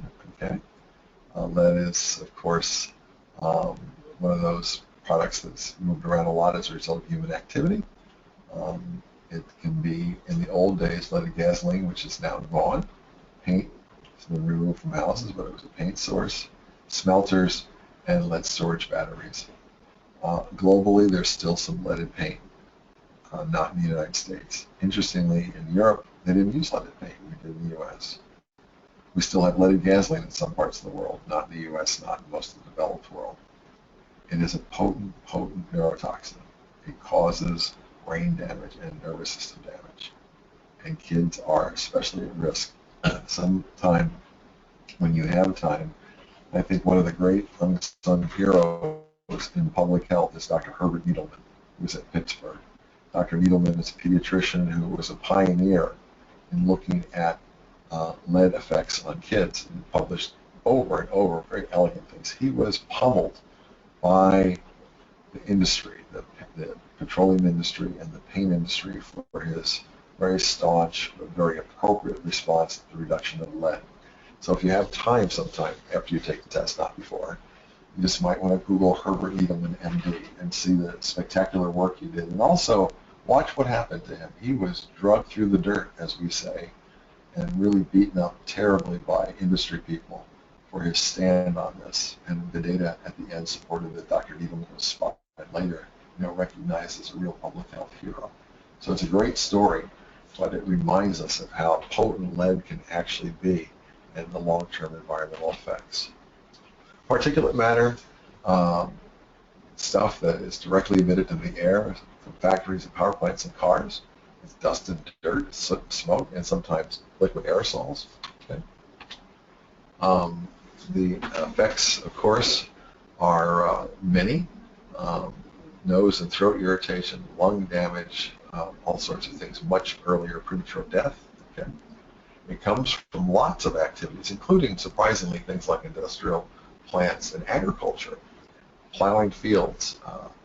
In the Midwest, you'll see that with wind dust, windstorms. The particulate matter is blown and has enormous effects on breathing and health. If you watch the news, you'll see when they burn the rice fields in Indonesia, the particulate matter moves up the Southeast Asian peninsula and goes into Malaysia and southern Thailand. It has enormous effects on folks in their agriculture in those regions from the fires that start way down in Indonesia. Okay. It's the reason we have haze and difficulty in flying and seeing and driving, especially air pollution effects like particulate matter on airport activities in places like Beijing. So here's a day in the life of one person's exposure to particulate matter or respirable particles. And this is a little out of date, but I still like to use it because I haven't found anything else that plots it. So you wake up and out you go from the house at 7:30, and you start to have an increase in the micrograms per cubic meter. Okay, get to work, you stand on the street, you get behind a smoky diesel truck, you just have a big spike. You go to this is where I tell you it's an old slide.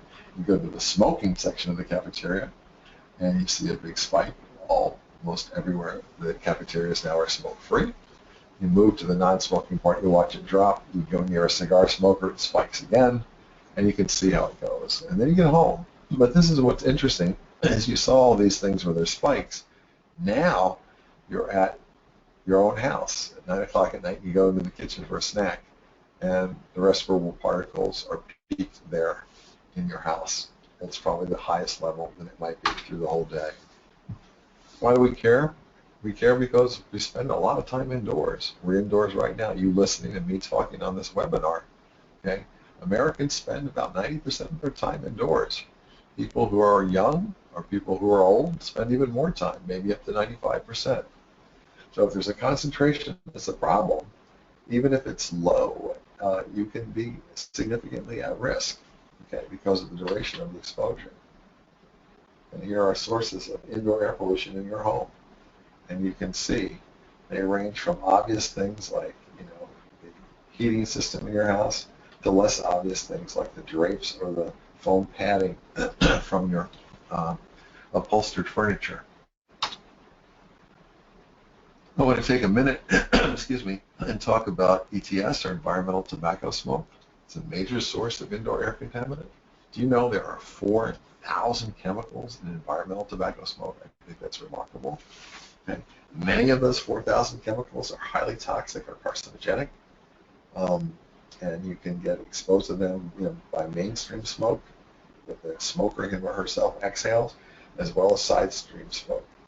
EPA figures there are about 3,000 lung cancer deaths per year in non-smokers. And just a quick little story, I got to witness that firsthand years ago. I had a gentleman that was a chemist that worked for me. He was a very nice man, a very good chemist. He died of lung cancer, and he didn't smoke. He didn't smoke a thing. But what he did, he lived alone, and every day, our chemist started early in the lab. Every day he left around 4 o'clock. He ended his day and went up to a bar not far from the lab and sat there and had his dinner and watched TV and drank. He had a drinking problem, and he eventually died of incredible lung cancer. But he never smoked, but he sat in that smoky bar and drank.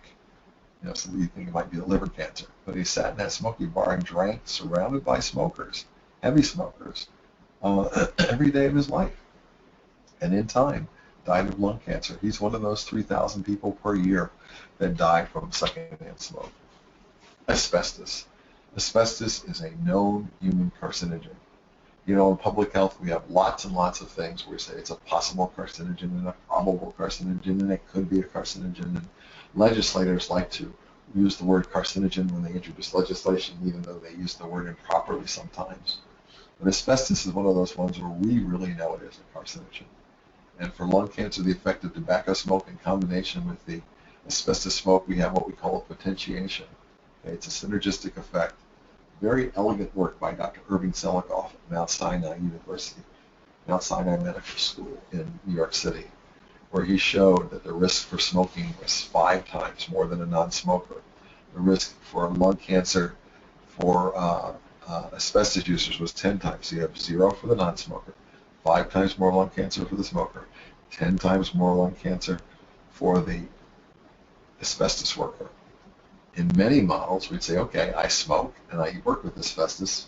5 plus 10 is 15. My risk is 15 times more.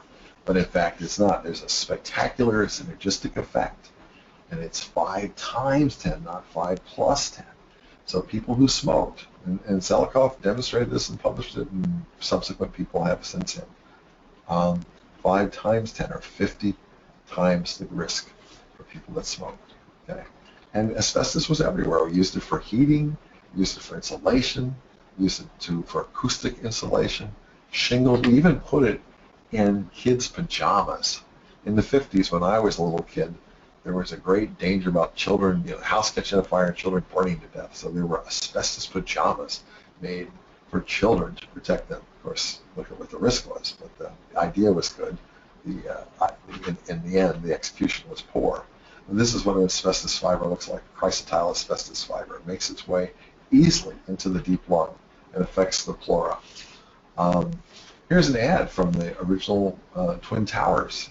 And when they started to build the World Trade Center, initially, they started to put asbestos in it. Dr. Selikoff was alive then and put his foot down and said, absolutely not. And made him take it out. It had gone in several stories of the building before it was removed.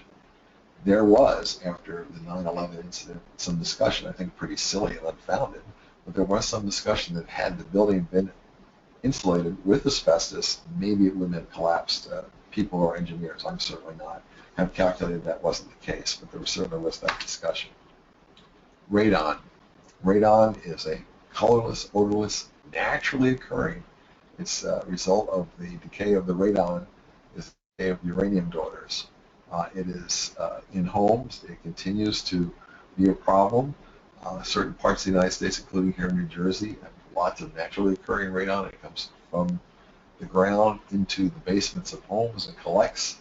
There have been some very elegant research done, including some work done by Dr. John Bukowski, who's a veterinarian who got his PhD here with us in epidemiology, looking at people who put their dogs in basements and higher risks of nasal pharyngeal cancer in dogs who during the day, you put the dog in the basement and then you come home and the dog gets let out and comes up with you. The dog's exposure to radon led to some serious things. Radon sources can enter through cracks in the wall, through sumps. It gets into the house in many ways, including through the plumbing, and remediation is necessary to make it work. The EPA says that there are probably 6 million houses in the U.S. that have very high rates of radon. It's the second leading cause of lung cancer after the smoking problem. Okay, it's 54 after again. We're going to take another little break, and let's come back at 11:04 and finish up our webinar. Okay, so you can mute us now, and we'll come back at 11:04.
Okay, so we're back to work, and we have our last three little media to talk about: water, food, and finally children.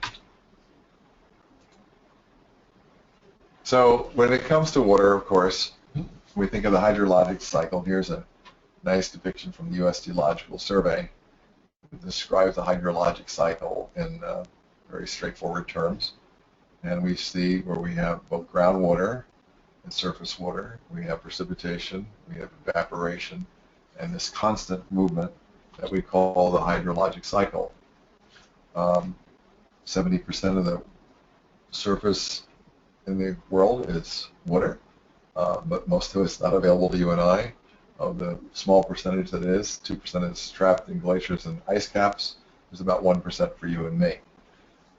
Most of that is fresh water in the form of groundwater. Of that 1%, almost all of it is.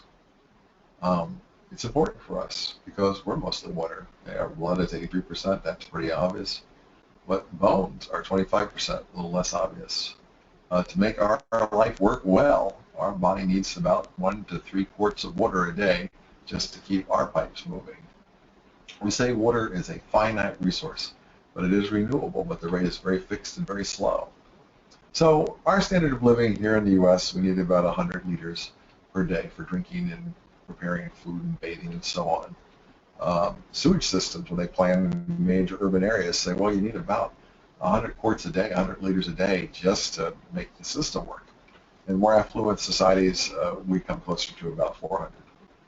In the developing world, water is a very pricey commodity. In places like Haiti, 20% of people's family incomes, their family budget is spent on water. And of course, WHO reminds us that if you improve water access, you would reduce diarrheal disease. If you improved access and quality, you would even reduce it further by a third.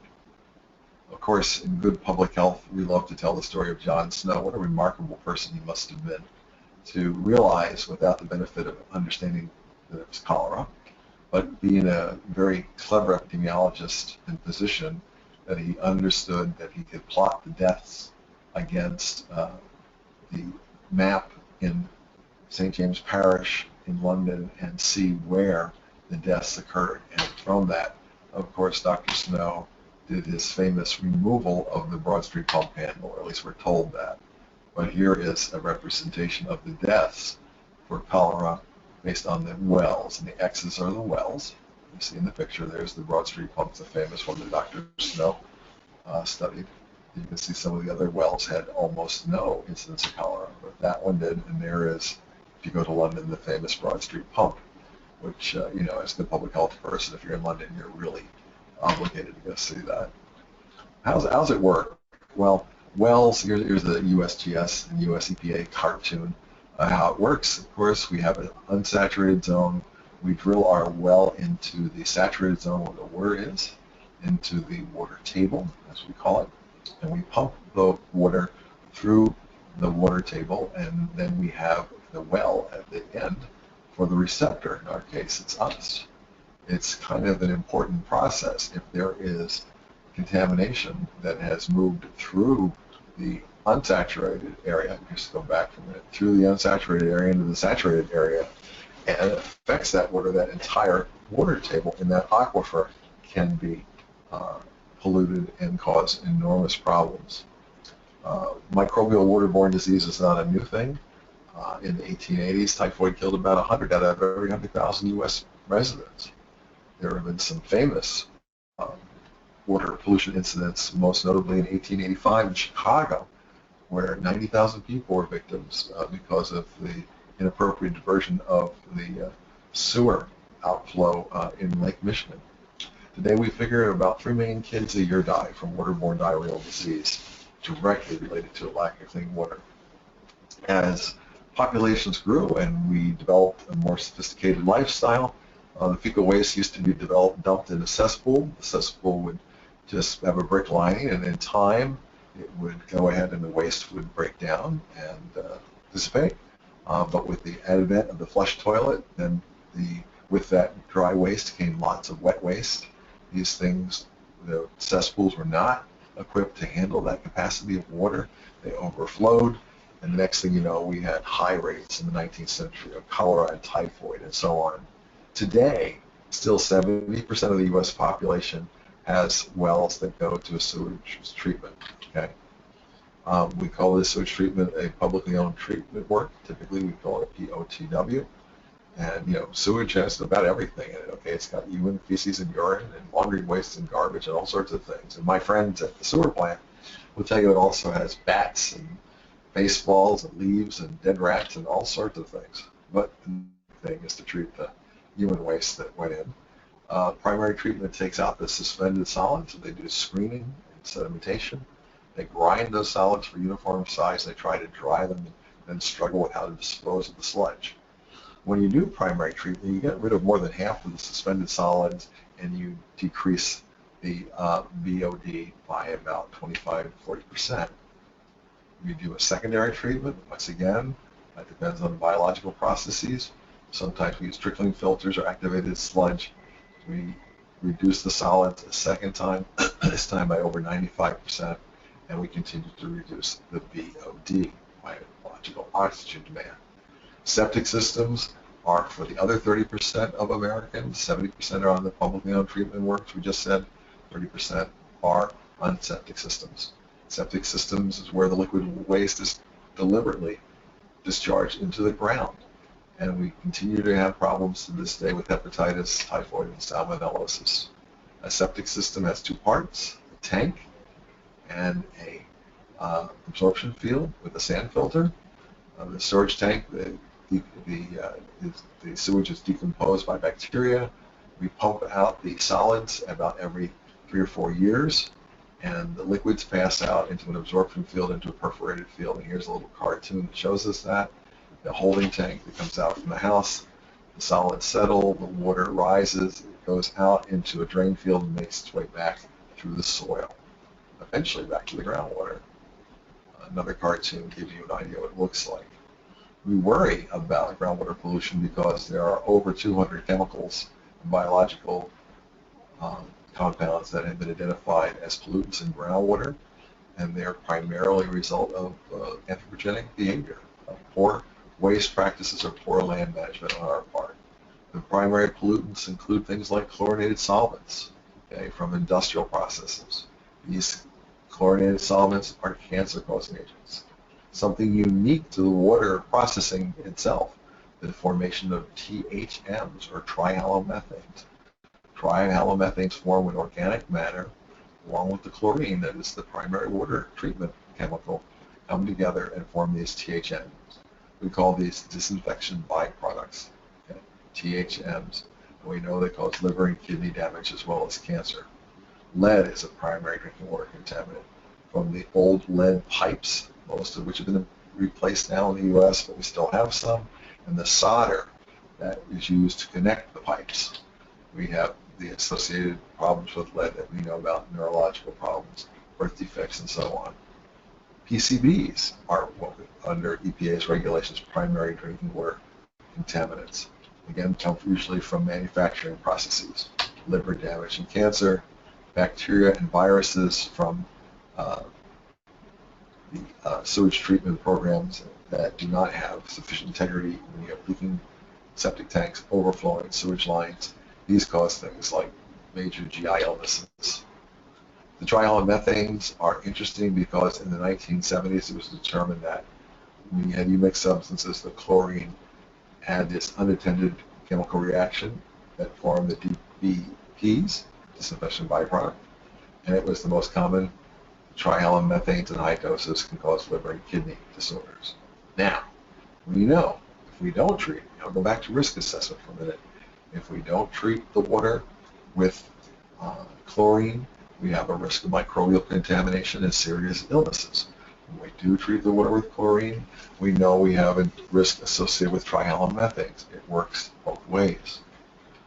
We figure that about 40 million Americans, even in 2016, 40 million Americans have a lead level in their drinking water above the published level. Before 1930s, we had lead pipes. After 1930s, we had lead pipes with copper solder. But it is a real risk.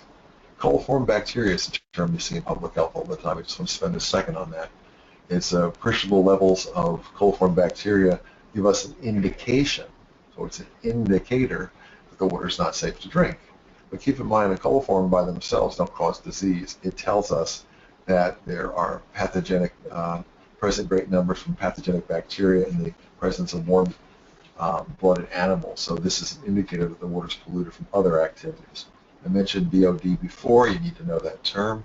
Biochemical oxygen demand, biological oxygen demand. They use the terms interspersed back and forth.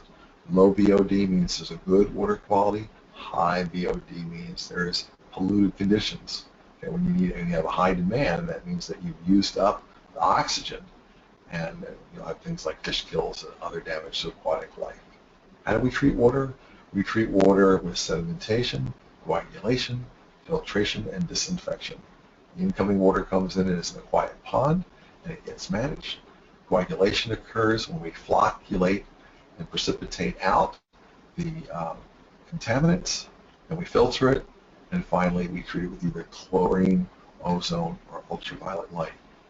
Chlorination started in the U.S. over 100 years ago in the city of Chicago, and chlorine is still used in about 75% of the U.S.'s water supplies because it's cheap, it works, and there's some residual that remains in the pipes if there's a pipe broken or some damage, the chlorine that's residual in the pipes will still safeguard against pollution.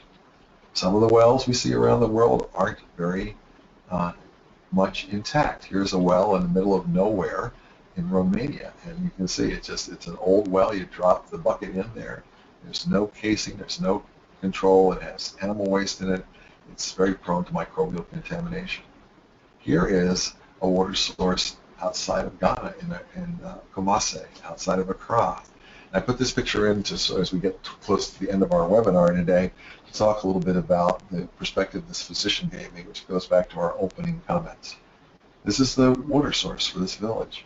People get water to drink. Kids are playing there and they're swimming and they're probably using it as a toilet. People are washing clothes. And I gave a presentation on 1 in a million risk assessment. And as I gave this presentation, a young physician in the audience really called me out on it and said, Dr. Robson, I don't know why you came and gave this presentation.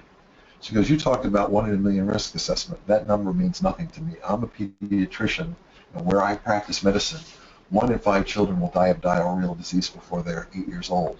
And 1 in 5 children will die of malaria before they're 8 years old. Dr. Robson, that's 2 in 5 or 4 in 10 or 400,000 in a million. That's a real risk number.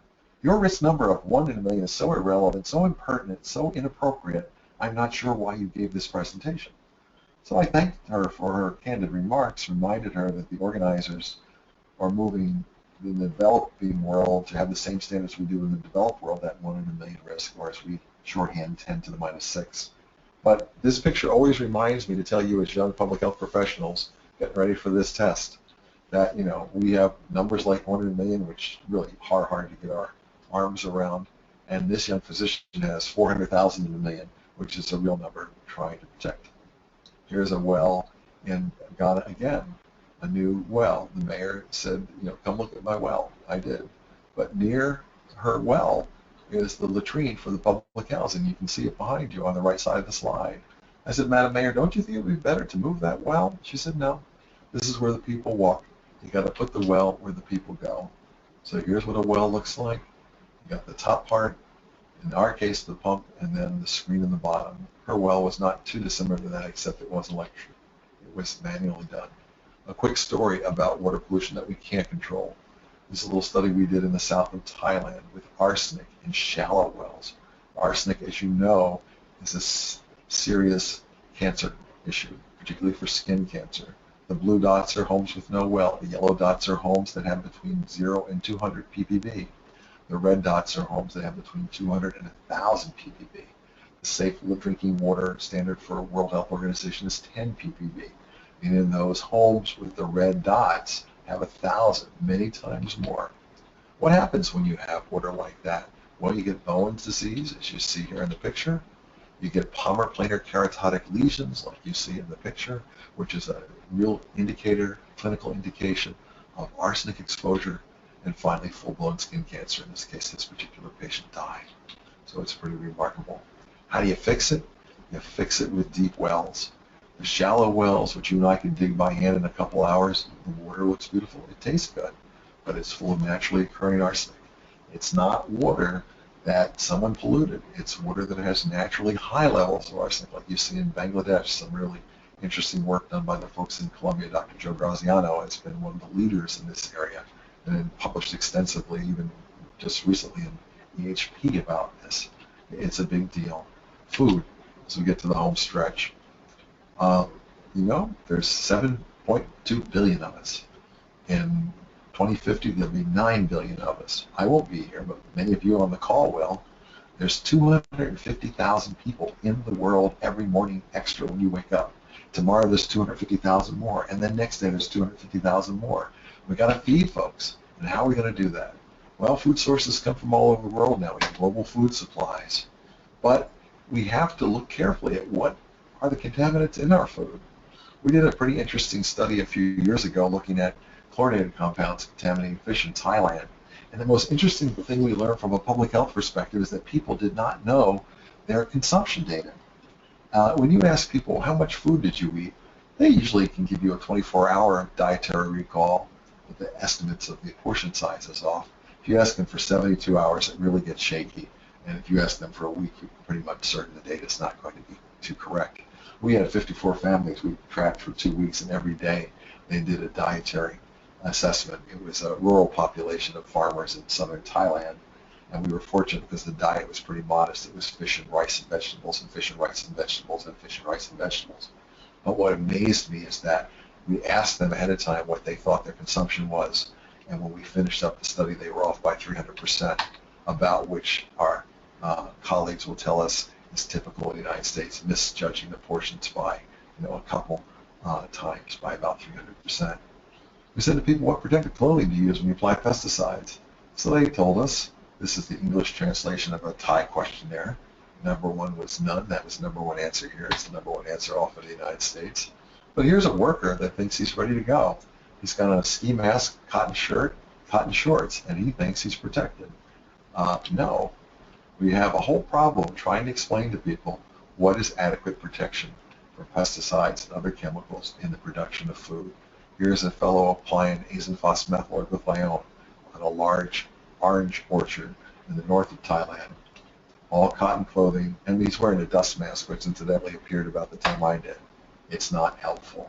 Food production is important. Food chemicals let us increase our food supply because of an ever-growing population. But left without careful safeguards, left without training of the workers, left without them understanding the long-term environmental effects, we will continue to have what Rachel Carson so eloquently wrote about in 1962, that of a total disregard for the environment and the introduction of environmental chemicals that long-term cause serious health effects. In the Silent Spring story, it was the calcium that wasn't laid down properly in the eggs. The eggs couldn't hatch because Mother Bird, when she sat on them, crushed the egg. No baby bird, a silent spring. Later in the 1980s, Louis Gillette saw pesticide contamination in Lake Apopka in Florida, affected the alligator population, abnormal genitalia in the alligators. Same thing, silent spring. In 2016, in Southeast Asia, in Africa, where we are introducing large numbers of agricultural chemicals to feed an ever-growing food supply, we are not paying attention to human health effects and to the environment. We have to step it up. We step it up because of the children. I borrowed this slide from someone who I'm sure borrowed this slide from someone who borrowed this slide. In public health, we're great borrowers, but these are important public health resources, our children. Okay, they are our future. Two truisms are that humans are not big rats, and you can't extrapolate well from rats to humans. A more important truism is that children are not small adults. We need to remember that children take in higher units of chemicals, contaminants, and good chemicals per unit than do adults. Children have different pharmacokinetic behaviors. Remember that ADME I talked about before, absorption, distribution, metabolism, excretion. Children behave differently than we do as adults. We need to be mindful of that. Because they're growing so quickly, they metabolize things differently. It is a pretty remarkable thing, I think, And you think that you go from 2 little cells, an egg and a sperm, to in about 26 weeks, you have something that weighs about 500 grams or a pound. Okay, the conceptus grows that fast, from microscopic to a pound. And as we know, in the final stages of gestation, of course, we have a 7 to 8 to 9 pound baby.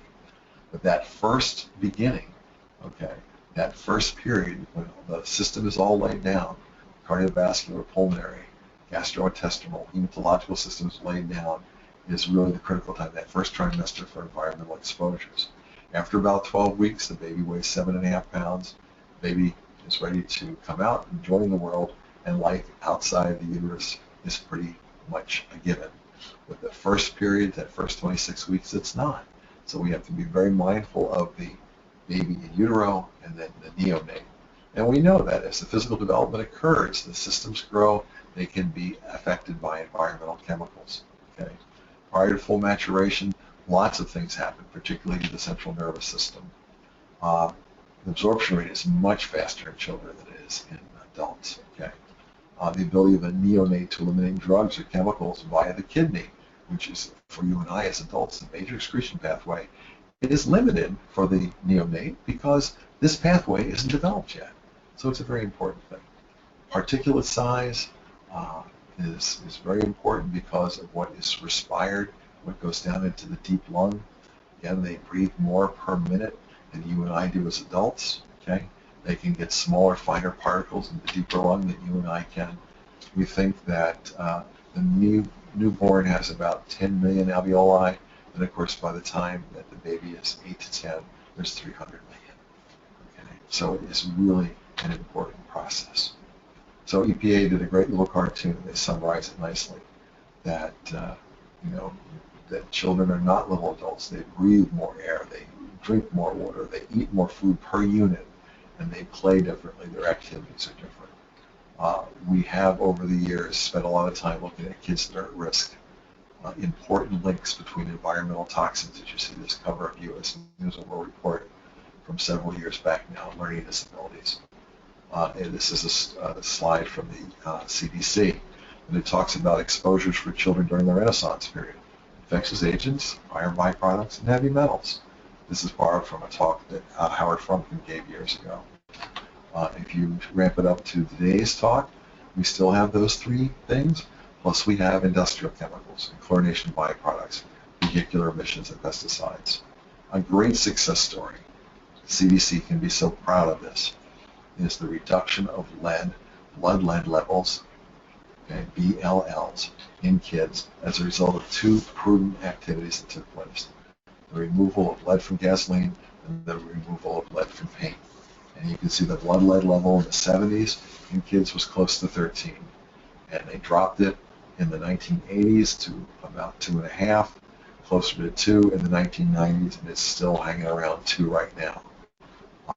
The major activities were reduction in lead paint, reduction in lead in gas, followed by important educational programs that taught people how to do this. So what we've done this morning is we've talked about several major issues for environmental health. I want you to remember the basics about toxicology, dose response. Dose is milligrams per kilogram. The smaller you are, if you're a little kid, small adult, or large adult, there is an impact. And Paracelsus told us it's the dose that makes the poison. Okay. Chemicals in the environment number in the thousands. We are exposed to lots of them. The goal is to reduce that exposure, and the goal is that if you have to be exposed, to try and go ahead and manage the dose. Everything in a small amount, whether it's the sodium fluoride for good dental health, or it's the vitamin D for good health. Okay, we do it in moderation. The dose response curve, we worry about on the y-axis is the response. It can be lethality. We do LD50s. It can also be therapeutic dose. You know, if you're a drug company and you're looking for a drug that's really working well in a population, you measure TD against dose. What dose is going to give you the best therapeutic response? Doesn't always have, dose response doesn't always have to be mortality. It can also be therapeutic or efficacy. With air and water, we know those are two important media. They affect us inside the home and outside the home. For air pollution, vehicular miles traveled are the big item, okay? And energy sources. Climate change is real. To reduce air pollution problems, to preserve the ozone layer, the good ozone layer that blocks UV light, we need to take some urgent steps as a public health community. Water access to safe drinking water still is a major public health issue globally. Okay, and sometimes we think it's in developing countries. We just have to watch what's been happening right in the heartland of the United States. We realize it's also here in the United States still in 2016. Okay, I had a couple of questions which I answered. They were mainly around tox. I don't see any new ones on. Oh, here we go. Yeah, referring to vitamin D example for things the body stores, fat cells. How does the long-term ongoing exposure play in toxicity calculations? Excellent question, the person who asked that question. So we have chemicals that are lipophilic, okay, that are stored in the body, as the question just asked. For instance, the chlorinated pesticides. And we usually worry about cancer endpoints for those things, or we worry about endocrine responses or reproductive effects. So when we calculate risk, it's chemical specific because we have to look at the organ system that it affects. So that's a good question, but just so you know, the answer is typically one that is built around what organ system it affects. Okay, whether it's a reproductive toxicant, whether it is one that's going to be a neurotoxicant. You know, over time, we worry about, for instance, let's use farmers as an example. And there's a beautiful study you should read a little bit about if you haven't already, the agricultural health study conducted by the National Cancer Institute and NIEHS. And NCI is the lead. Original PIs were Aaron Blair and Michael Alavagna. Very elegant work, a cohort of 86,000 farmers and farm families. And, you know, it's just not short-term effects like getting ill with severe cholinergic response. They've seen excesses of non-Hodgkin's lymphoma and soft tissue sarcoma over time in farm populations, increases in prostate cancer, some reproductive issues in farm wives and female farmers. Most of the people in the study are the farmers are men, but the farm families, the farm wives, have had some reproductive issues. So it's a function of what the endpoint is. And let's see what the next question is. Is it true that meat production can result in more pollution than cars? You know, I have to tell you, whoever asked that question, I honestly don't know the answer. So I can't answer that, except for the fact that I think where they might be going is some pretty interesting stuff that's been presented more about your carbon footprint, not so much environmental toxicity, environmental toxicology, but your carbon footprint. That meat production, particularly beef, if you look at calories from vegetables, it's one level. To take the vegetables, to take the grains and make them beef, the efficiency is you have a 10% gain, 90% of that is lost in the production of 1 pound of beef. So let's say 100 units of corn produces 10 units of beef. So you have 90 units that are lost in the carbon balance. And so yes, there's a lot of activity in the agricultural production of corn and other grains that feed the beef animals. And of course, you know, if you calculate, and I don't pretend to be an expert on this, if you calculate the inputs that go into the production of beef, yes, it would be pretty heavy. As far as what the real numbers are, I honestly can't answer that one, so I won't attempt to. Let's see. Oh, air fresheners. What about air fresheners? Now, that's a good question. You know, there's a lot of data now that suggests that air fresheners, because they have to be volatile to have them disperse the, in theory, some people think desirable chemical to mask odors in the house, that they can cause some health problems. Air fresheners are often irritants to people. Some people are much more sensitive than other people to air fresheners. It depends on what is in the air freshener as far as what the risk is. What about molds indoors as a pollutant? That's an excellent question. It's an enormous, enormous problem right now. And as you know, with our newer construction starting in the 70s, the United States went on an enormous effort to reduce energy loss and to tighten up homes. And I always tease my grandmother's old farmhouse. You can watch the curtains move from the window. My grandmother had no radon in the house, no mold. It was a pretty, air quality was pretty good. In my house, I had the utility company come seal it all up with caulk and all sorts of other things. My air quality is probably not nearly as good. Molds, because of certain construction materials, have become a real serious problem. And as you know, people have severe allergic responses to molds. So molds have become one of those major public health concerns. There's a whole new area of litigation. I do some expert witnessing as a pesticide toxicologist. I know nothing enough about molds. I'm not an industrial hygienist or a good microbiologist. But one of the attorneys that asked me to consult on the mold, I referred him to a young physician we have here who is competent. I am not.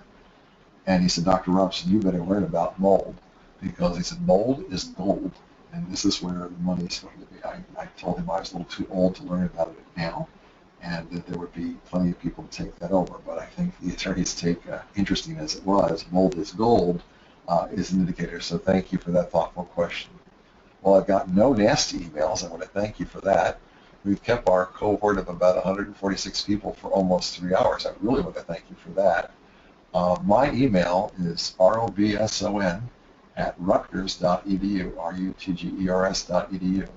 I wish you the very best on this exam. I know you'll do well because you took the time to listen to this webinar and the others from the other colleagues that we have for the prep. I know you'll do well. But if you have a question, robson@rutgers.edu. Be happy to answer it for you. Good luck, be well, and thanks to our ASPPH colleagues for hosting this, and see you all soon. Thank you, everybody, for participating today. The slides will be sent to you by email, and you will also have a link for the YouTube video, and everything will be updated on our website in 2 to 3. Dr. Robson, and everyone have a great day.